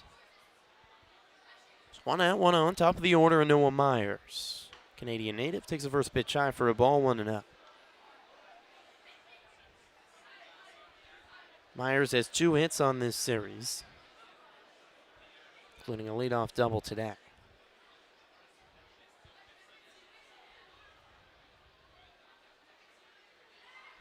1-0 on the outside corner for a strike, 1-1.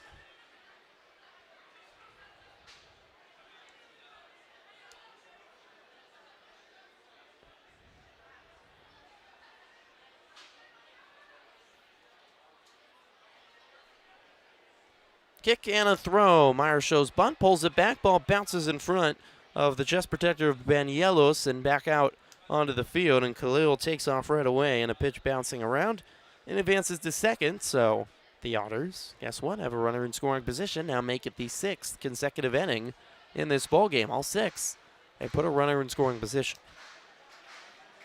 Still looking for that big hit. Home runs have been a big part of the name of the game for Evansville in this young season. They're 3rd in the Frontier League in home runs with 17, including 2 yesterday as the 1-1 bounces low, 2-1. It was just 1 yesterday. A 3-run home run by Jacob Olson back in the 3rd inning yesterday gave the Otters an early lead that they would not relinquish until the 8th. 2 balls and 2 strikes to Myers with 1 out. Myers is going to call time and take a big, deep breath with that pitch clock running down. Sometimes you can feel a little rushed. You can use one of your 2 disengagements just to take a deep breath and mentally and physically reset. Pitch is at the knees for a strike. The count was actually 3-1, so now it's a full count. Something I know with the pitch clock, a lot of hitters have talked about, that's the hardest. And a long at bat when you're fouling balls off and the pitch clock is still going down, you're just exhausted, and you need a little bit more time after 6 or 7 pitches of battling. The payoff is high for ball 4 and just bounces out of the glove of Banielos, who was rather ambivalent about picking up the ball, and Khalil, very alert, just goes down to 3rd base. Great base running by Khalil to take both bags. And the Otters have runners on the corners with 1 out, and Ethan Skinder, who's had a terrific last few days, comes to the plate. Skinder has a base hit, a walk, and has been hit today.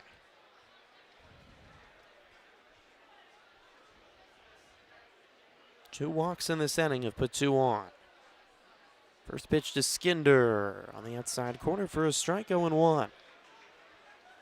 Justin Dalton got the strikeout with the bases loaded in the 5th to get out of the jam, but he's given up runs in every outing so far this year. The righty crouching over. He's not too tall, so he had a lot of force on it. Big wind and a throw. Pitch sails inside for a ball, 1-1. Justin Dalton, well, I guess he's taller than I think he is. I am high above the press box. That's a little deceiving. He's 6'3". That's a solid height. Kind of crouches over a little bit, though. Brings his head down. The mitt comes all the way up to his eyes as he winds and fires home. Another strike on the inside corner, and it's 1-2 to Skinder. Kind of an interesting motion that makes him a little bit shorter by crouching the back over a little bit, and the belt and the glove very, very high set instead of near the belt. Comes the 1-2. It bounces low, 2-2.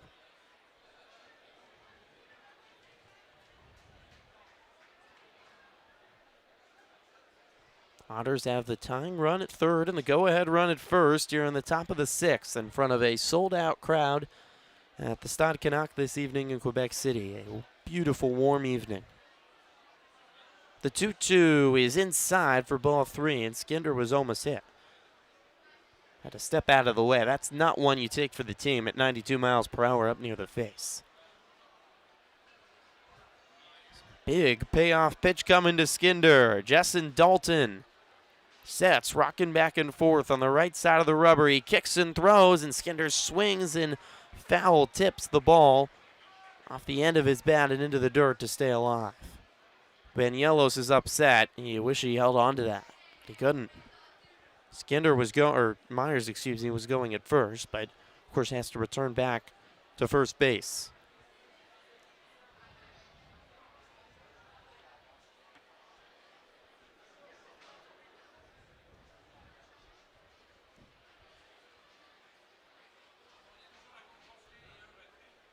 Another payoff coming to Skinder. Jessen Dalton peeks at third, nods, and commits a pitch clock violation.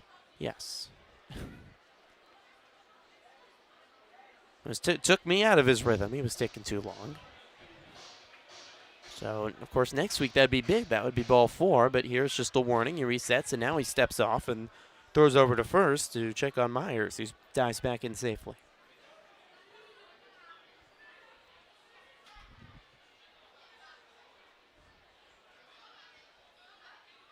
So still awaiting the payoff pitch from Jessen Dalton. Here it comes. Runner goes, swung on, chopped left side, gloved by the shortstop Crowell across to first in time for the out. But the job is done by Skinder. Khalil scores from third, and we're all tied at 4. Khalil clapping. That was the goal for Skinder in the end there. You love a base hit, but you don't want to strike out. Just put the ball in play and allow Khalil, who did a great job on just a walk, getting from first to third, to score.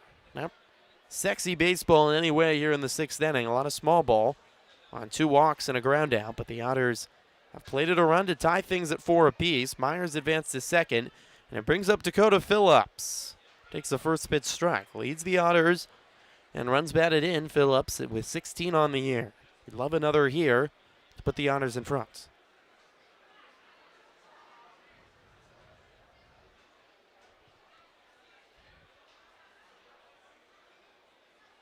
Here comes the 0-1. Swing and a miss, 0-2 to Phillips. 83 miles per hour ball that fell off the plate and into the artificial turf.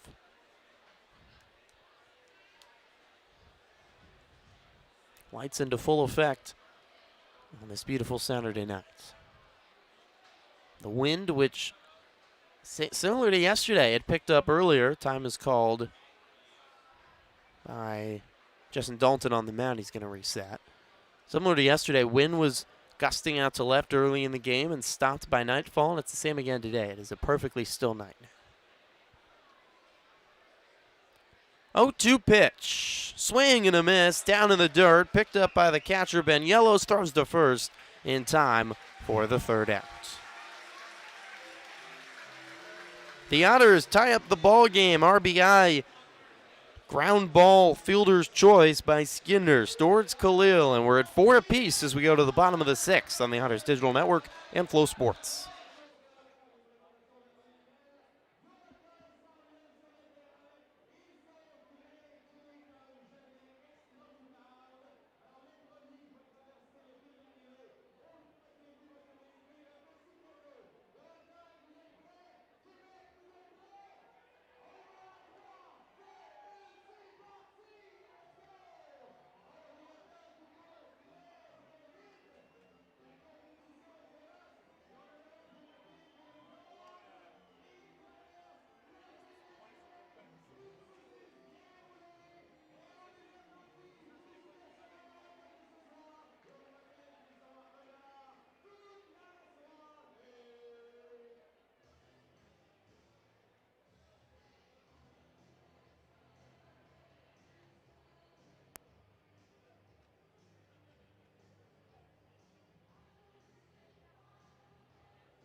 Welcome back to Quebec City. Go to the bottom of the 6th inning. Austin Gossman has worked tirelessly in this ballgame. It's not been an easy evening for him, but he's still out on the bump, and he's got a tie ball game as well.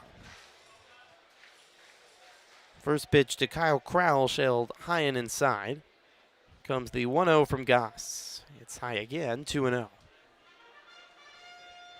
Now, the thing about Austin Gossman is it's not been easy for him, I think, his whole college career. He pitched at 7 different schools, 7 different years of college at 3 different schools. The 2-0, it plunks Crowell. He missed inside close to Crowell's head, and this one hits him on the helmet.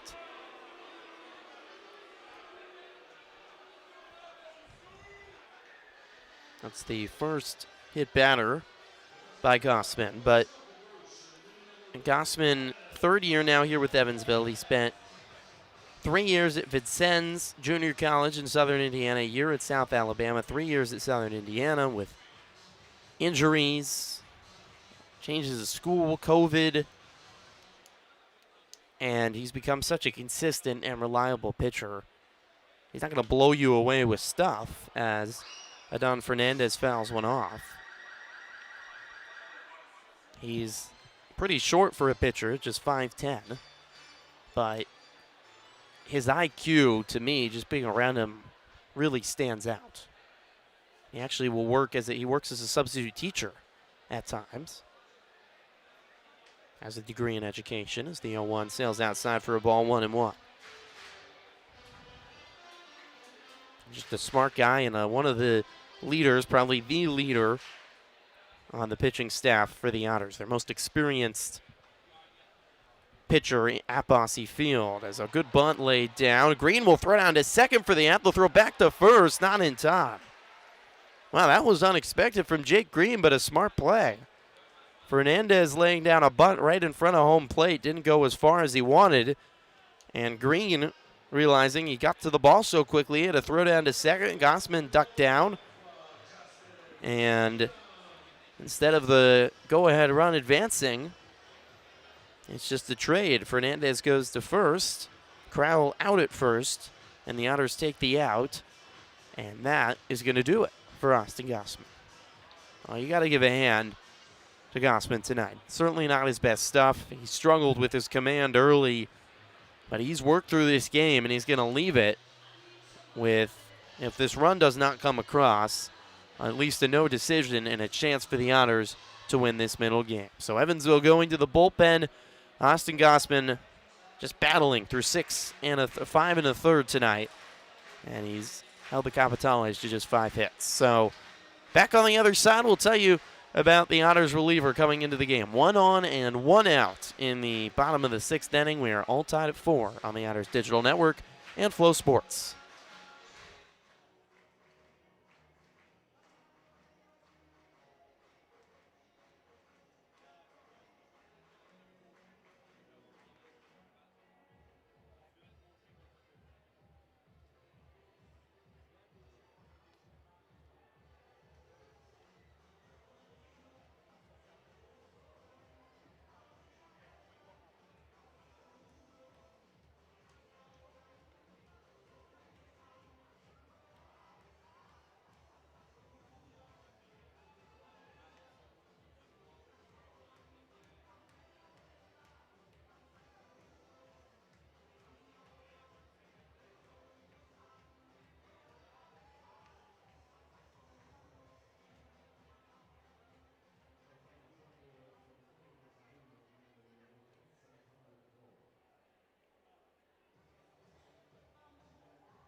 Welcome back to Quebec City in the Quebec province, northeast Canada. Beautiful evening for baseball and another great game tonight. All tied at 4 here in the bottom of the 6th. Hunter Cloak The lefty is into the ballgame with 1 on and 1 out. Austin Gossman's day as Donnie finishes at 69 pitches.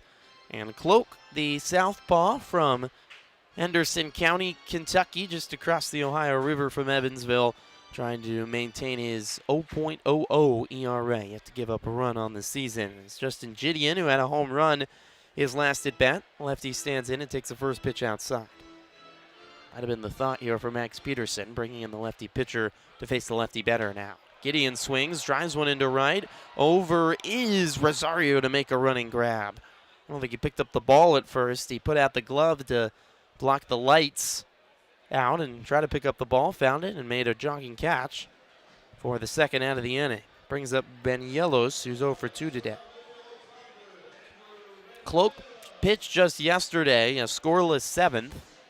Didn't allow a base runner. It was his first outing of this road trip, so his arm's still pretty fresh. Buenillos takes the first pitch strike from Cloak, who probably try to finish the 6th and then the 7th, and then where the Otters go from there is up to Max Peterson. Be some interesting choices. The 0-1 misses outside 1-1. Of course, it'll depend also on the score of the game. The Otters have used everyone available in their bullpen except for Tyler Vale. Yesterday, the 1-1 is inside, 2 balls and 1 strike. They still have to trust the bullpen again. That yesterday was just a day gone wrong. It was one bad day in otherwise 12 great days for the Otters bullpen. As Yellows fouls one straight back 2-2. And a 32 1/3 straight scoreless innings pitched by this Otters bullpen, and it allowed just 2 runs all year going into yesterday. Comes the 2-2. It's a check swing foul off the inside of the bat by Banielos to stay alive.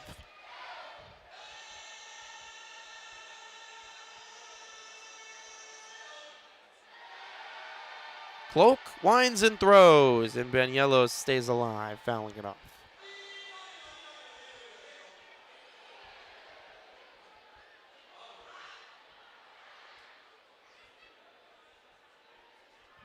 One on with 2 outs here in the bottom of the 6th. Another 2-2, swing and a miss by Buenillos.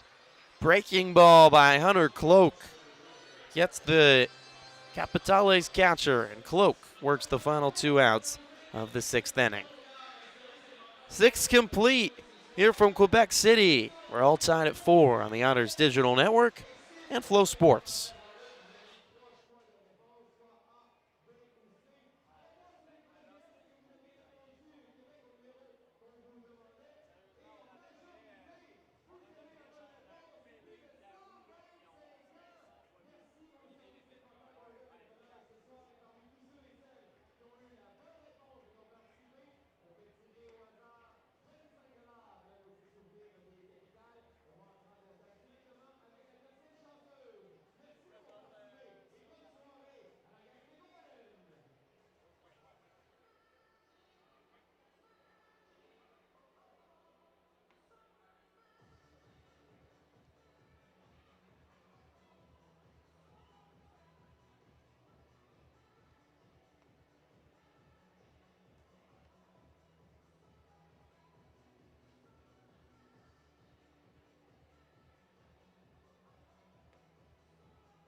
To the top of the 7th from the Stade Canac. We're all tied at 4 between the Quebec Capitales and the Evansville Otters in the second game of 3. The Otters looking to tie this series at 1 apiece and get their 10th win of the season. Try to set up a rubber match tomorrow Evansville working on 3 straight series, 1 in a row, trying to make it 4. New pitcher into the ball game for the Capitales.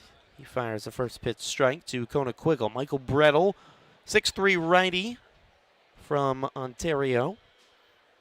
On the bump here in the 7th. The 0-1 is sliced high in the air to center and will drop a high bounce in front of LeBrun. Base hit for Quiggle. Ball that felt like it stayed up in the air long enough for LeBrun to get there, but didn't get a good read.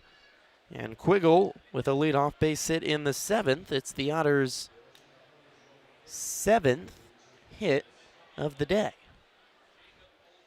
So brings up the first baseman, Jacob Olson, who had a double back in the 5th, 1 for 3. Evansville trying to take the lead here in the 7th. First pitch to Olson, bounces outside, left the glove of Banielos. Quiggle stays at first. Just the second appearance of the season for Michael Brettel. He pitched an inning allowing just 1 hit, no runs in his first outing. Lanky Riney, who was drafted by the Cardinals in the 15th round and played as high as Double-A Springfield.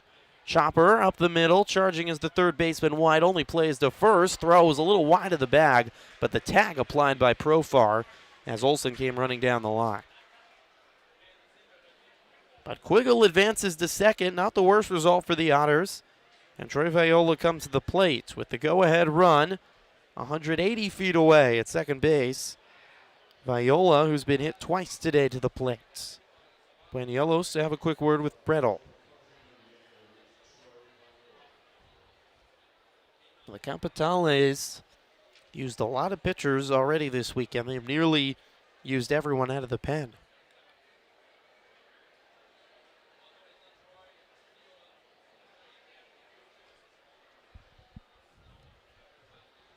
So 1 out and 1 on for Viola. Swings at the first pitch, lines it up the middle, a base hit.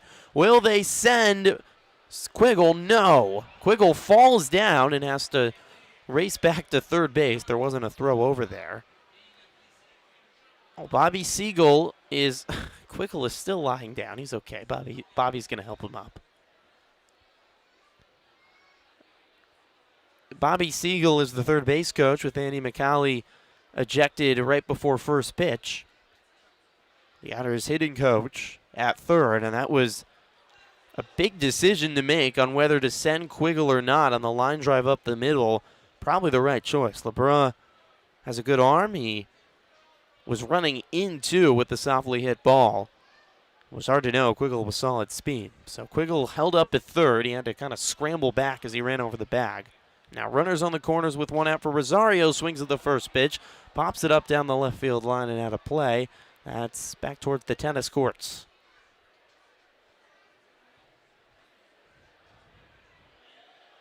Quiggle at third, Viola at first. Rosario 1 for 3 today with a base hit in the 4th. Lefty batter on righty pitcher.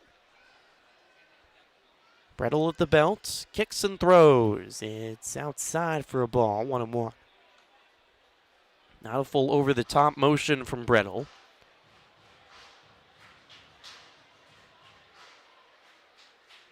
Doesn't come over at a full 90 degrees, not a full side armor, but somewhere in the middle. Pitch home, Rosario fouls it off his leg, 1-2. Go-ahead run is at 90 feet away, and Quiggle with 1 out here in the top of the 7th. The Otters trying to take the lead and wash out the bitter taste of last night's loss.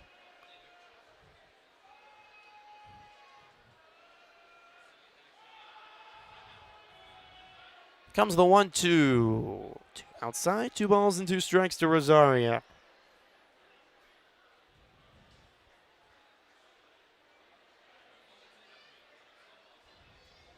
Otters have put a runner in scoring position and now all 7 innings today. 2-2 is well outside, bounces off the glove of Banielos all the way to the backstop, and Quiggle will score without a throw. Banielos is still just picking the ball up, and going first to third is Viola. I think the ball went out. The ball went into the Otters dugout. I don't have a good angle of it. Banielos disappeared. Viola kept on running to third, but with the ball going into the dugout, Viola is only allowed to take 1 base at second. But Quiggle scores from third, And on a pass ball, the Otters take the lead. It's been that kind of night. Nothing too flashy from Evansville. They've just scraped across 5 runs in any way possible. And the stop sign put on by Bobby Siegel over at third, now looking very good. Squiggle has scored to take the lead.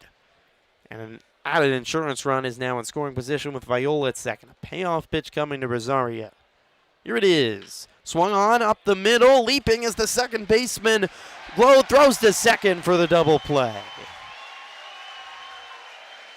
A tough end to a great inning for the Otters as they take the lead. Rosario's looper caught by the second baseman Glowed, and Viola couldn't get back to the second base bag in time as Crowell, the shortstop, applying the tag. The Otters, though, get a run in the 7th, and they take their second lead of the ballgame. They lead 5-4 at stretch time here at the Stade Canac. You're listening to Otters Baseball on the Otters Digital Network and Flow Sports.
Hunter Cloak will remain in the ballgame for the Otters here in the bottom of the 7th as Evansville leads 5-4.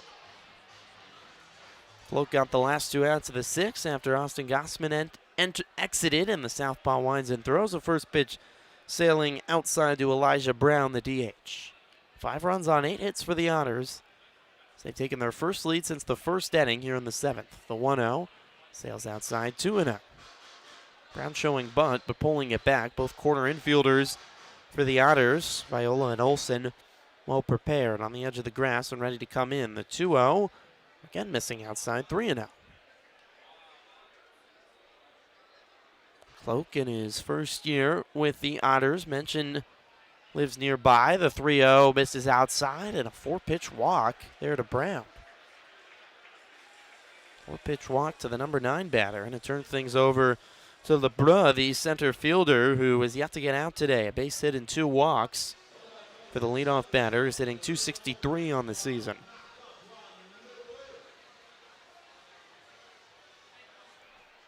So Brown, the tying run, now at first here in the bottom of the 7th. Cloak winds and fires. Brown goes, pitch down the dirt. Good throw from Green, but it bounced, not in time.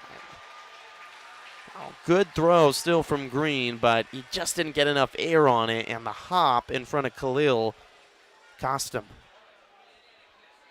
Adding an extra half a second, and Brown into scoring position at second. It's a first pitch strike to LeBrun. Here comes the 0-1 from Cloak. Sails outside, 1-1. Cloak getting to live at home this summer in his first year with the Otters. It's the short drive from Henderson County across the Ohio River into Evansville. Comes the 1-1. Bounces low and into the left-handed batter's box. Right-handed batter's box make it. Good scoop by Green. Keep an eye on Brown over at second. 2 balls and 1 strike. Otters lead 5-4 here in the bottom of the 7th. Kick and a throw. It's outside, 3-1.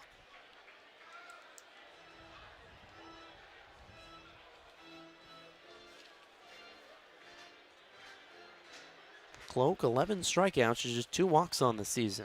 Runner goes, the 3-1's outside, and Green leaps out of his crouch and realizes he doesn't have a play at third. Brown got a very early jump and easily takes third. LeBrun works the walk.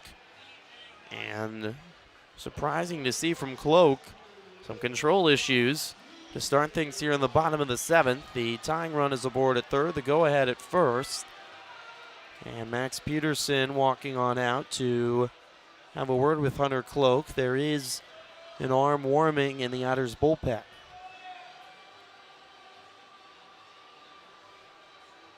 Brown, the tying run, is at third. LeBrun at first. Both reaching on walks here in the bottom of the 7th.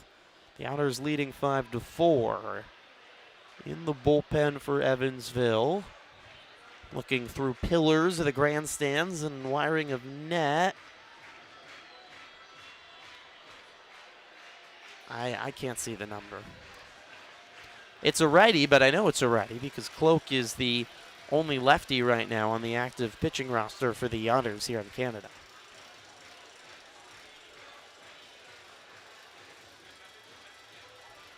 We'll see. Cloak got 2 easy outs in the 6th, has walked the first 2 batters here in the 7th, and now he faces the all-dangerous TJ White. 0 for 2 today with 2 home runs yesterday. First pitch to White, taken inside for a ball, 1-0.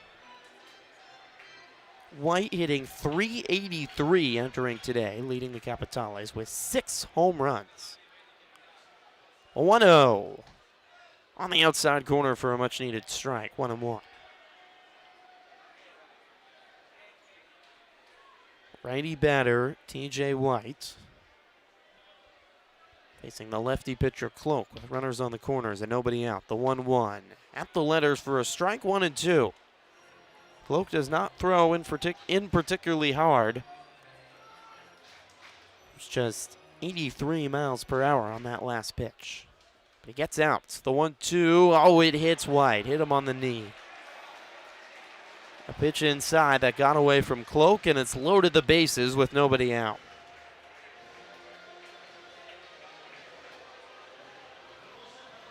And here comes the late game chop. The Capitales fans, a la Atlanta Braves, as if we're at Truist Park right now. We're just 2,000, 3,000 miles north of Truist Park, but close your eyes, it sounds the same. So the bases loaded for David Glode, the second baseman. He takes the first pitch outside for a ball. Nobody out here in the bottom of the 7th, and the Otters trailing by 1. Cloak kicks and throws. It's right at the letters for a strike, 1-1. Glode today is 0 for 3.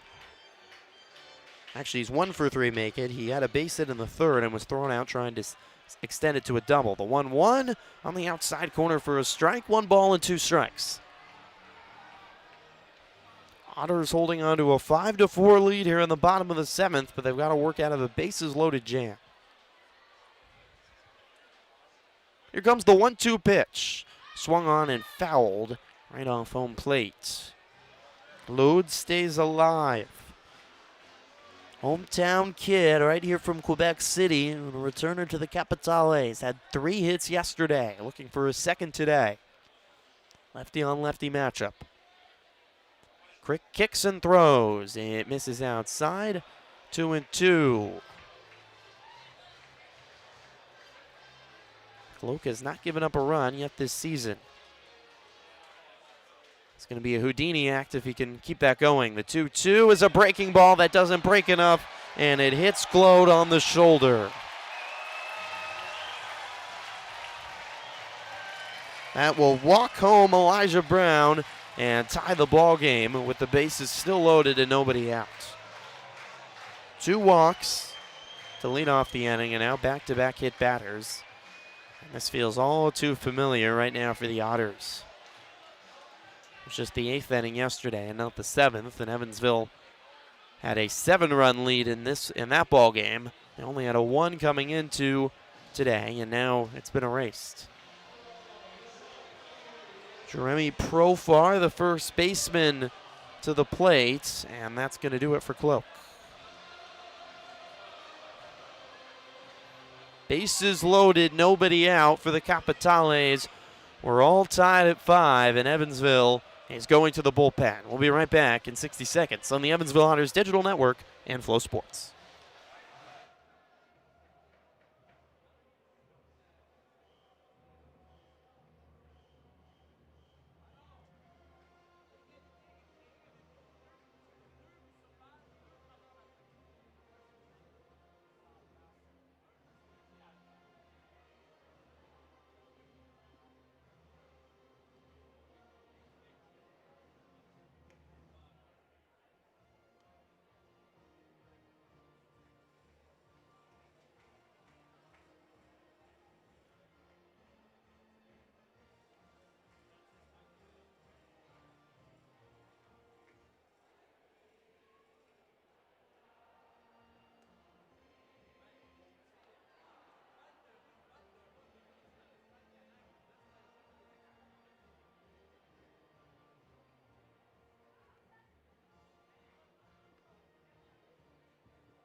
Welcome back to Quebec City. More drama on another late night here at the ballpark. We are all tied at 5 in the bottom of the 7th. The bases are loaded for the Capitales with nobody out, and it's a control issue that has struck the Otters bullpen.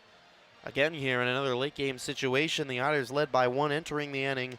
Hunter Cloak, who's been terrific all year for the Otters, struggling here in the 7th. He walked his first 2 batters, hit 2 to walk home a run and tie the ball game. And now Tyler Vale, the righty, is into the ball game for the Otters, making his 2nd appearance of the season. His first was just on Tuesday against the Jackals, as Jake Green wants time called. Is going to go out and have a quick word with the veteran Vale. Righty from Pennsylvania, dealt with an injury to start the season, made his first appearance of the season on Tuesday to close out the game against the Jackals, and allowed 1 hit, no runs in the 9th inning. And who has been around the block in professional baseball. This is 6th season with the Otters, just 2nd appearance this season. In a big spot with the bases loaded and nobody out to face the ready Profar. First pitch, swung on and missed by Profar, 0-1. Jeremy Profar is 1 for 3 with a base hit back in the 1st inning. Younger brother of MLBer, Jurickson Profar. The 0-1. Swung on and lined down the right field line and foul into the seats. 0-2. Vale's a strikeout getter. He's the all-time leader in strikeouts with the Otters. That's what you want with the bases loaded in a tie ball game and nobody out.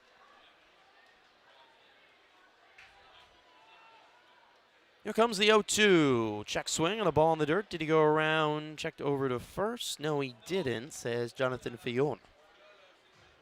So Profar holds up 1-2. LeBleu with great speed at 3rd. White at 2nd and Glode at 1st.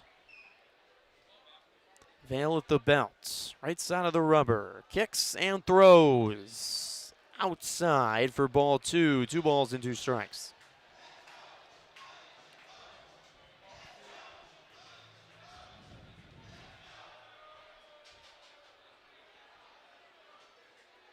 Two and 2 pitch coming. Vale winds and fires. It's chopped foul, 3rd base side. Profar was jammed, but he just stays alive.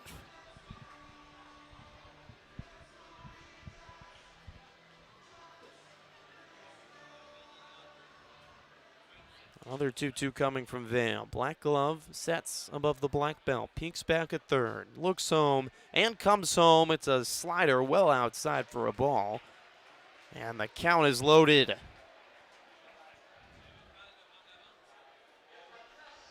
Nowhere to put him for Vale. This has got to be close to the zone. Payoff pitch coming to Profar. Here it comes from Vale. Swing and a miss. A fastball. Profar chases. And a big first out for Tyler Vale and the Otters. 1 away. It was outside of the zone, but it was close enough to get Profar interested. So brings up the shortstop, Kyle Crow.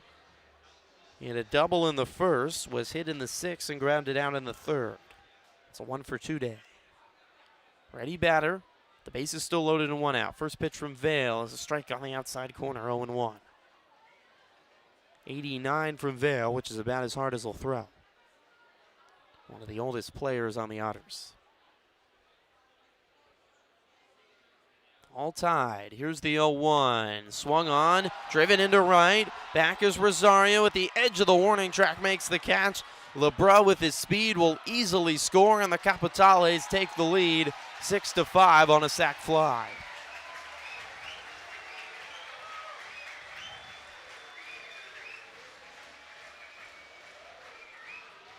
Capitales fans are hoping for a repeat of last night from Crown with another home run to right center. But Rosario was there a couple steps shy of the track. It's an out, but the Capitales will trade it for the go-ahead run. So 2 away. White advanced to 3rd. Glode stays at 1st, so runners on the corners for Adon Fernandez, who's 0 for 3. He swings at the first pitch and fouls it right side and out of play.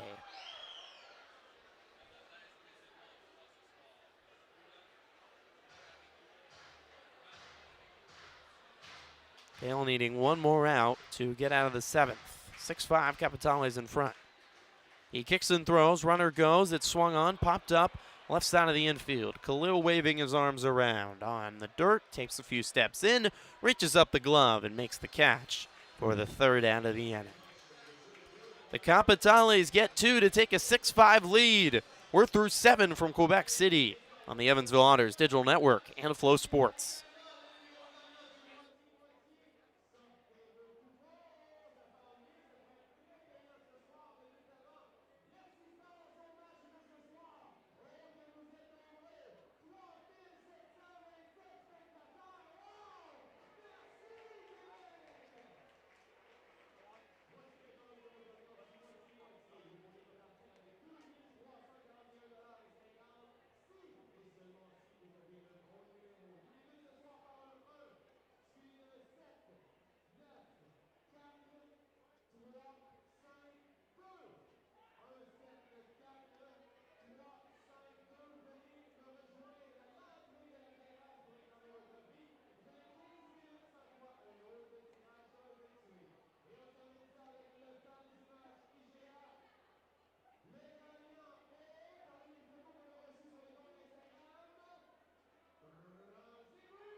To the 8th from Quebec City, 6-5. The Capitales in front. Another tight ball game on a beautiful Saturday night here in the capital of the Quebec province on the banks of the St. Lawrence River.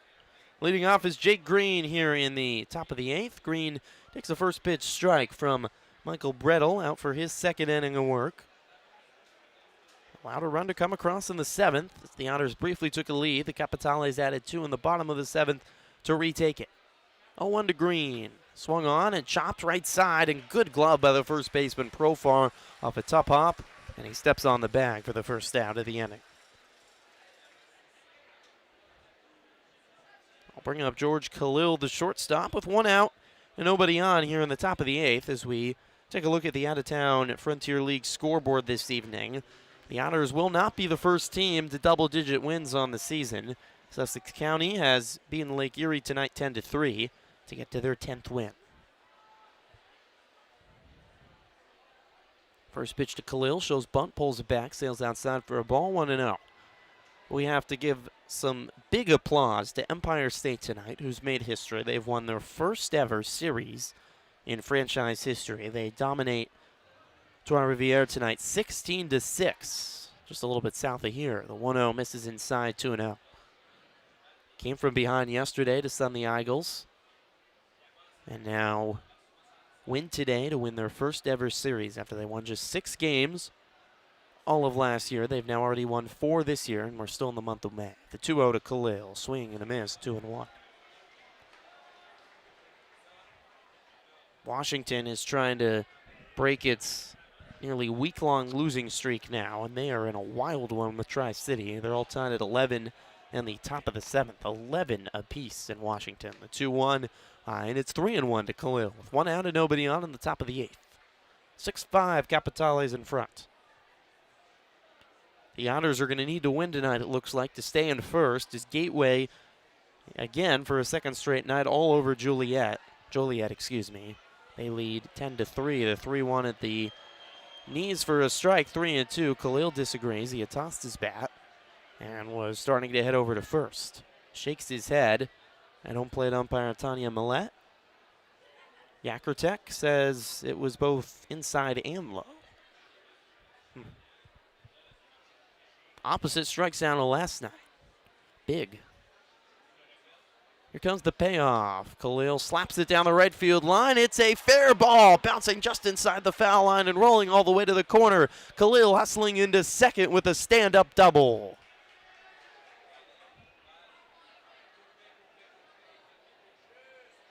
George Khalil roping one down the right field line. Hey, you don't like the call before? One up it. Bounce just inside the right field foul line. And he turns things over for the top of the order in Noah Myers with the tying run in scoring possession. These Otters just don't stop hitting. They put a runner in scoring position in every inning today and are trying to score for the third consecutive inning. And that's going to do it for Brettel. Patrick Scalabrini out. And he's having a word with him, but I can see the reliever pretty sure down in the Quebec bullpen waiting. Maybe not. Well, typically Cody Clark comes out for the meetings, the pitching coach. It does look like Scalabrini, though, is going to just stay out there and have a word. Nope, now he's signaling. I don't think managers should be allowed to do that, where you go out and you have a talk, like it looks like you're talking to them, and then you signal. If you go out, you got to signal right away. It's stalling for time. Either way, Brettel's day is done. Scalabrini and the Capitales go into the bullpen again. Another arm coming in. The Otters have the tying run in scoring position with one out in the top of the seventh, and they're trailing by one. More drama here in Quebec City. Back on the other side on the Otters Digital Network and Flow Sports.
The Capitales going to a lefty here in the top of the eighth inning, with the Otters having the tying run in scoring position, trailing 6-5. And Noah Myers coming to the plate. Franklin Parra, a lefty, draft pick by the New York Mets back in 2018. Now in his second season with the Capitales, on the bump, trying to get the last two outs of the eighth. Lefty on lefty matchup. Parra fires home, and Myers takes a first pitch strike on the outside corner. Parra has struggled so far this season in 5 appearances, 4 1/3 innings pitched, and he's allowed 6 runs, including 3 home runs.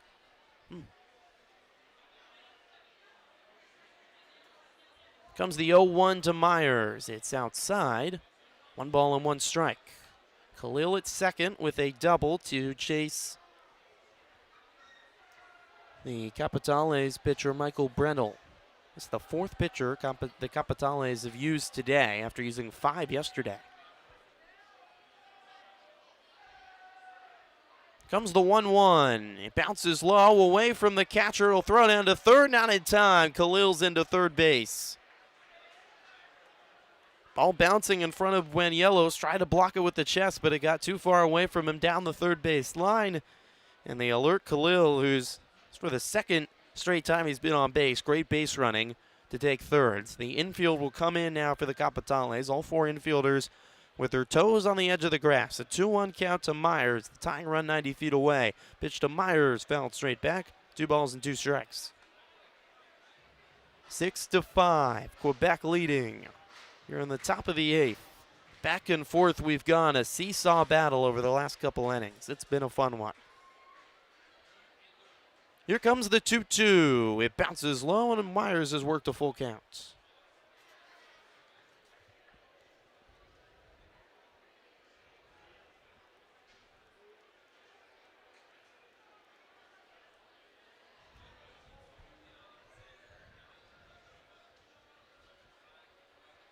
Parra out of the stretch, sets at the belt. Kicks and throws, fouled straight back by Myers to stay alive. Feels like every plate appearance, Noah Myers will work the count up, get to a full count, foul a few pitches off, and then find a way to reach base. See if he can do it here. He's reached twice today, a walk and a double. Payoff from Parra.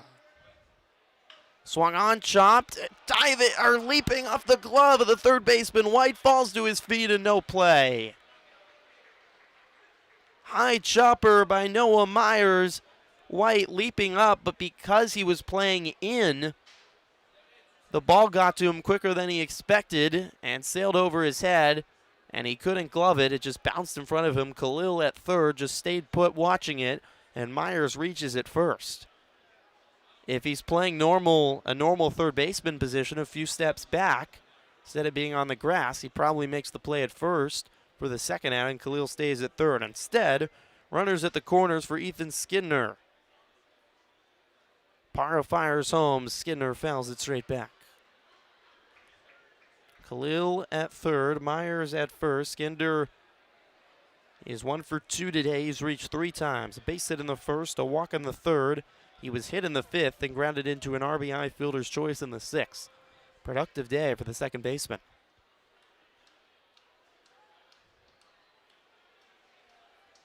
Here comes the 0-1 from Parra. It bounces low, 1 ball and 1 strike. Tying run is Khalil at third. Go-ahead run is Myers. The Otters trying to score for the 3rd consecutive inning.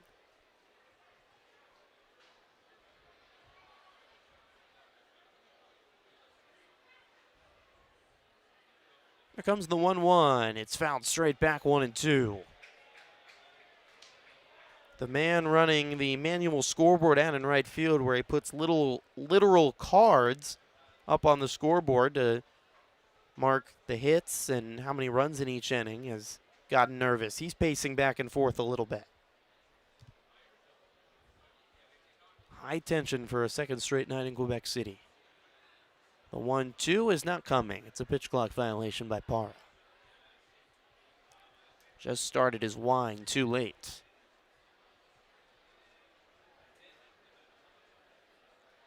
Phillips and Quiggle, the next 2 due up for the Otters here in the 8th.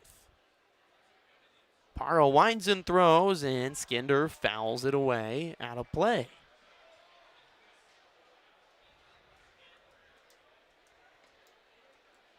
After the Otters blew a lead last night, does Evansville have what it takes to come from behind in the later innings for the first time this season and win?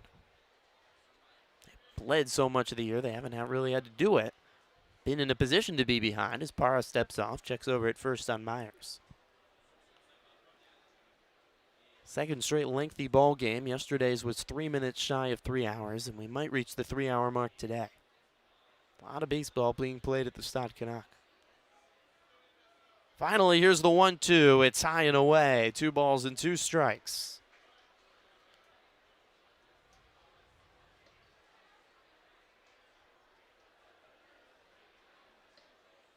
Otters trail by a run here in the 8th. Tying run is at third. Parra at the belt, looking over at first. Now comes home, and Skidner fouls it off again. Half swing off the inside of the bat, just fighting off a breaking ball. It's 82 miles per hour low in the zone. Skidner just got a piece of it. He's going to ask for time, called. Reset. This is one of these long at-bats where you're growing tired and you want to use one of those disengagements to take a deep breath and resets. Skidner wagging the bat, behind his right shoulder. He's awaiting the 2-2. Here it comes. Swing and a miss. 94-mile-per-hour fastball low in the zone. Skinner couldn't catch up. 2 away. So Skinner down on strikes. He'll bring up Dakota Phillips, the RBI leader so far this season for the Otters. Lefty batter to face the lefty pitcher.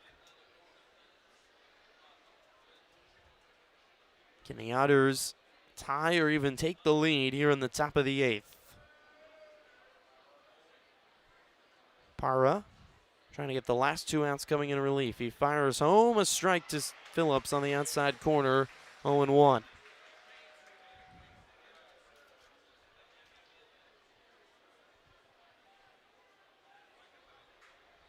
Dakota has now an 11-game hit streak on the season, looking for a second hit today. The 0-1 is high, check swing, did he go around? No, says Yves Lamontagne over at third base umpire, but he's over at second right now with the runner at first. 1-1 to Phillips. Parra out of the stretch, the glove on his right knee. Now he comes set at the bat, arcing back and forth. Looks home, winds and throws, and Phillips fouls one off the end of the bat. 1-2. Otters' tying run is 90 feet away. Go-ahead run is at first. Parra only needs one more strike for the Capitales. Here's the 1-2. Swing and a miss by Phillips. 95 miles per hour from Parra up in the zone. A standing ovation from the Capitales crowd. The Otters strand 2 in the top of the 8th. 6-5, the Capitales in front. We go to the bottom of the 8th on the Otters Digital Network and Flow Sports.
Welcome back to the Stade Canac in Quebec City, a 6-5 lead for the Capitales over the Otters. We go to the bottom of the 8th. Tyler Vale will try to keep this a 1-run ball game and give the Otters a chance to come from behind in the top of the 9th inning. Vale retired all 3 outs in the bottom of the 7th inning. Limited the Capitales to 2 runs in the 7th as they plated 2 to retake the lead. Vale's first pitch to Justin Gideon, the right fielder, sails low for a ball. Lefty batter to righty pitcher, the 1-0. Swung on, a comebacker. Oh, good glove by Vale. He finds it right in his glove and throws the first one away. That was one of those look what I found fielding plays. Came right up to him. He stuck out the glove and looked in, and my goodness, there's the ball right in my glove. Good instincts by Tyler Vale. He's played a lot of baseball. That will help. Third time with the Otters, Vale, in his 6th season. 3 different stints. Andrew Buenuelos, the catcher, up with 1 out and nobody on. First pitch to Buenuelos. Sails outside, 1-0. His first game this season with the Capitales. 0 for 3. The 1-0 is on the outside corner for a strike, 1-1.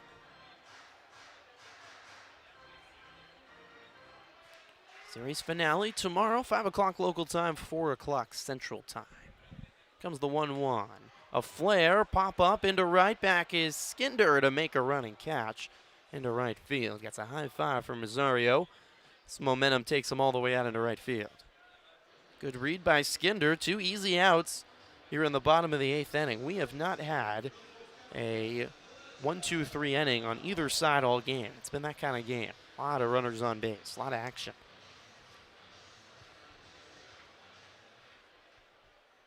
The Otters did face the minimum in the 3rd, but it was only because Glode was thrown out trying to stretch a base hit to a double.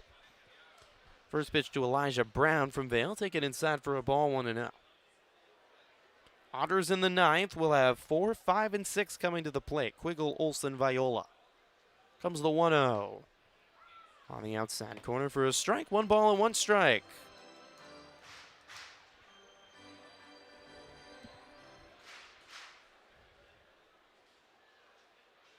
Vale winds and throws. Check swing. Did he go around? No. Yes, he did. Says on plate umpire Tanya Millette. Elijah Brown does not agree. 1 ball and 2 strikes. The Otters needing 1 more strike to get to the 9th. Try to do what the Capitales did last night. Give them a taste of their own medicine. The 1-2 misses inside. 2 balls and 2 strikes. Capitales trailed by 1 going into the 9th yesterday. 2 solo home runs to win it. Otters, of course, can't walk it off as the road team, but they can't take the lead in the 9th. Comes the 2-2. It's inside again, a full count. Tomorrow, Otters will send out Tim Holdgrafer to make his 4th start of the season. He's been terrific his last 2 outings. 2-1 on the year. Capitales have not named a starter. Comes the payoff. Swing and a miss by Brown. Tyler Vale sends down the Capitales in order in the 8th, and he gives the Otters a chance in the top of the 9th. They trail by 1. Quiggle, Olsen, Viola due up. Back on the other side. More drama here in Quebec City on the Otters Digital Network and Flow Sports.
Welcome back to Quebec City. It's a 6-5 lead for the Quebec Capitales over the Evansville Otters. We go to the top of the 9th inning.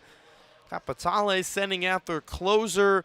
The Otters trying to come from behind and give Quebec a little bit of revenge for last night. Frank Moscatiello is the pitcher for the Capitales. We saw him last night. Righty from Rocky Point, New York, who has been with the Capitales the last couple years, and the crowd loves him. He's a player that you hate as an opposing, short, feisty guy with a ton of emotion on the mound.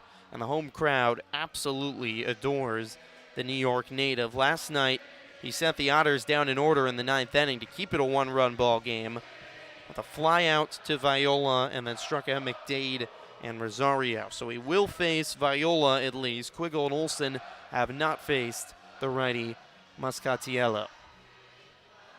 Quiggle will lead things off. He's 1 for 4 today, and he has a pair of home runs on the season. Olsen has pop as well. He has 2 home runs. Lefty Quiggle to face Muscatiello. Righty sets, kicks, and throws. It's high for a ball, 1-0. Quiggle 1 for 4 with the base hit in the 7th. He came around to score. The Otters need 1 to tie, 2 to take the lead.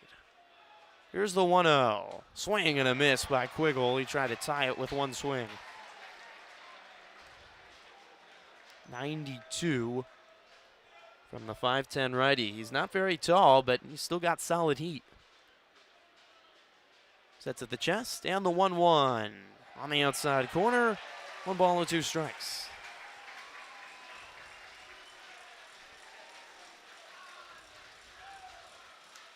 Otters have not lost a series in 2 weeks. Have to go back to opening weekend against Washington, trying to avoid that fate here tonight.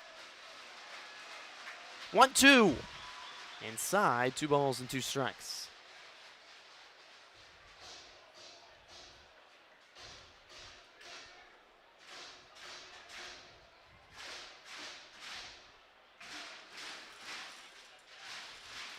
Muscatiello sets on the right side of the rubber. Turquoise glove. Sets at the chest.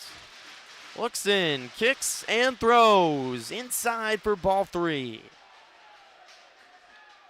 Quiggle has worked it to a full count.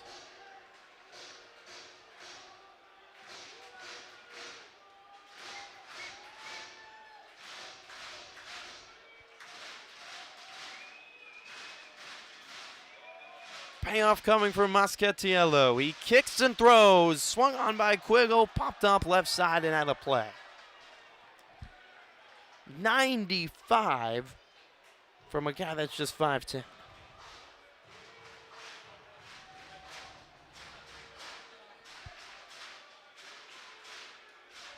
Seventh pitch of this at-bat upcoming.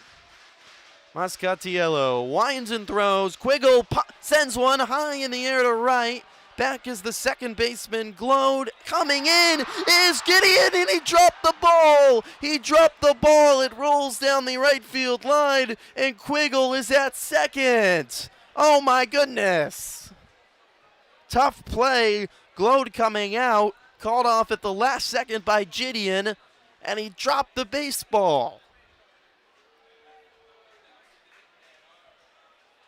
The Quebec City native in right, trying to make a running catch, couldn't hold on. It fell out of his glove, and Quiggle, a great job running it out. Not sure if that would fall. Goes to second with nobody out, and the Otters have the tying run in scoring position with nobody out here on the top of the 9th. My goodness. E9. So brings up Jacob Olsen. He is 1 for 4 today with a double. Righty batter swings at the first pitch, pops it up high in the air to right. Over is Gideon. He's under it. Much easy catch. Makes the play. Quiggle's going to tag. Throw to third is a good one, but not in time. Quiggle barrels into third and actually knocks White over. Good speed from Quiggle. That's the goal there. I think that's exactly what the Otters wanted to do. Oh, are they going to say Quiggle is out? Oh, my goodness.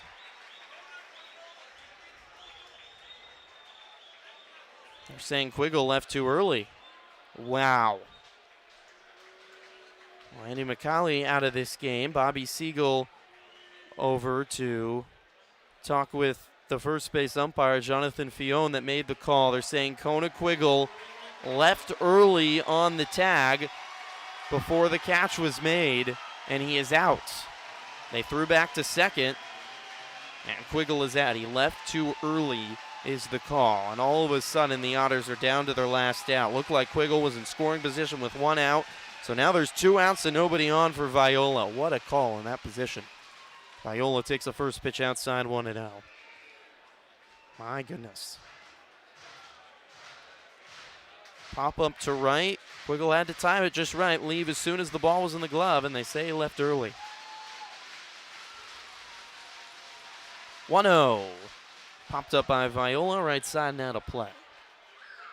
1-1 with 2 outs and nobody on now in the top of the ninth. The Otters trailing 6-5. Viola flew out to right when he faced Muscatiello last night.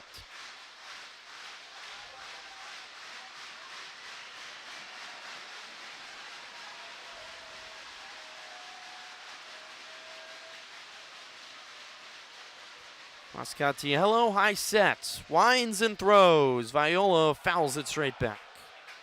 And the Otters are down to their last strike.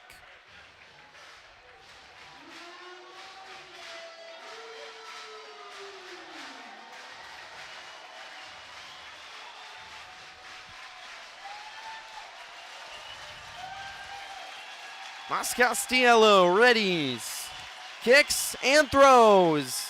Outside, 2 balls and 2 strikes. 96 on the gun.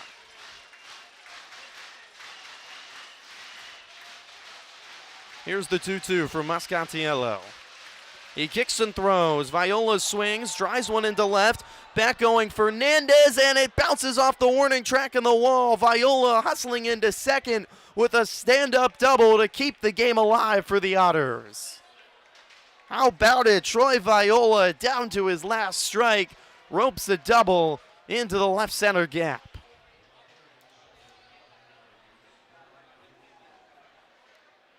He was spraying balls there in batting practice, and he delivers in the ninth with a 2-out double.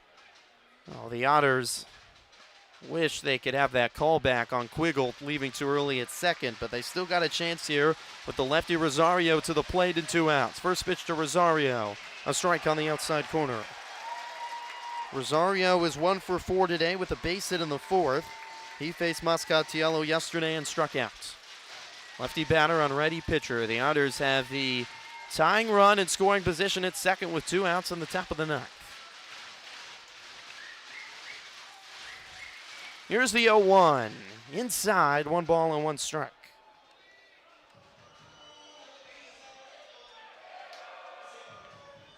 Brian Rosario had a slow start to the season, but he has found ways to get on base numerous times this week. This is his biggest spot so far of the week. 2 outs in the ninth. The 1-1. Outside, it sails over the head of the catcher, Buñuelos. He falls down as he retrieves it, and Viola goes to third. It's been a nightmare behind the plate for Buñuelos. Pass balls, balls bouncing off his chest, struggling to make the transfer from hand to glove. And now the Otters have the tying run in Viola 90 feet away at third. And who knows, another pass ball could tie the game. Anything should score him. 2-1 count to Rosario. Muscatiello out of the stretch. Comes home inside, and Buñuelos sliding over to his right to keep the ball in front of him. 3-1.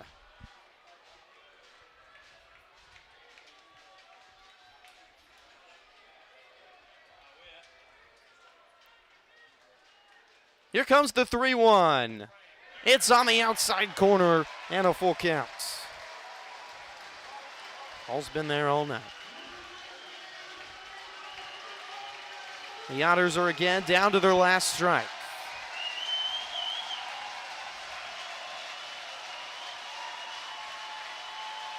Payoff to Rosario. It's low for ball 4. Brian Rosario works a gutsy walk. They're booing, but there was no doubt about that. Well low.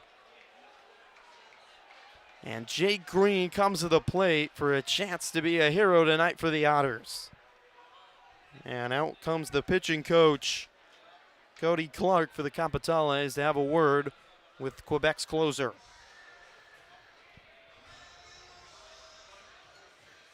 Viola at third. is the tying run. Rosario aboard the go-ahead run, and Jake Green to the plate, who's 1 for 4 today with a base hit back in the second.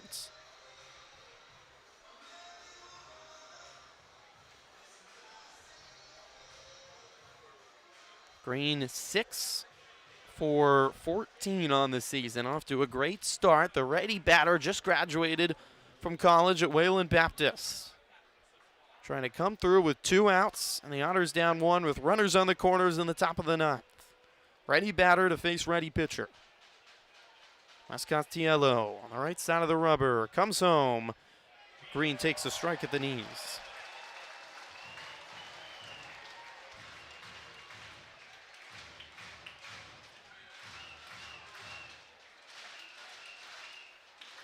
Oh, 1 coming. The pitch is low. 1 ball and 1 strike. Khalil, who had a double last time up, is on deck if Green is to reach.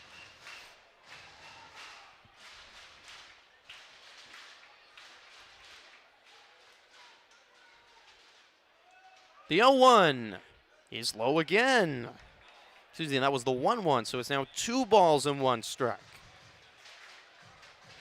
Green ahead here on Mascatiello. The Otters down to their last out, still fighting here in the 9th. Mascatiello toes the rubber, twirls the glove, and comes home. Swing and a miss by Green. And again, the Otters down to their last strike.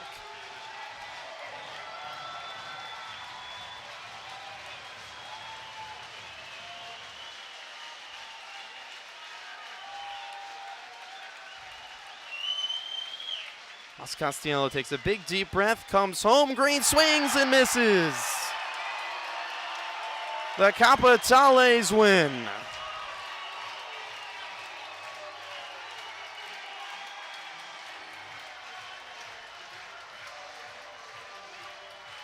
Heartbreak again for the Otters in the 9th, and a disputed call as well will only frustrate Evansville more. 6-5, Quebec wins another thriller here in Quebec City on a Saturday night.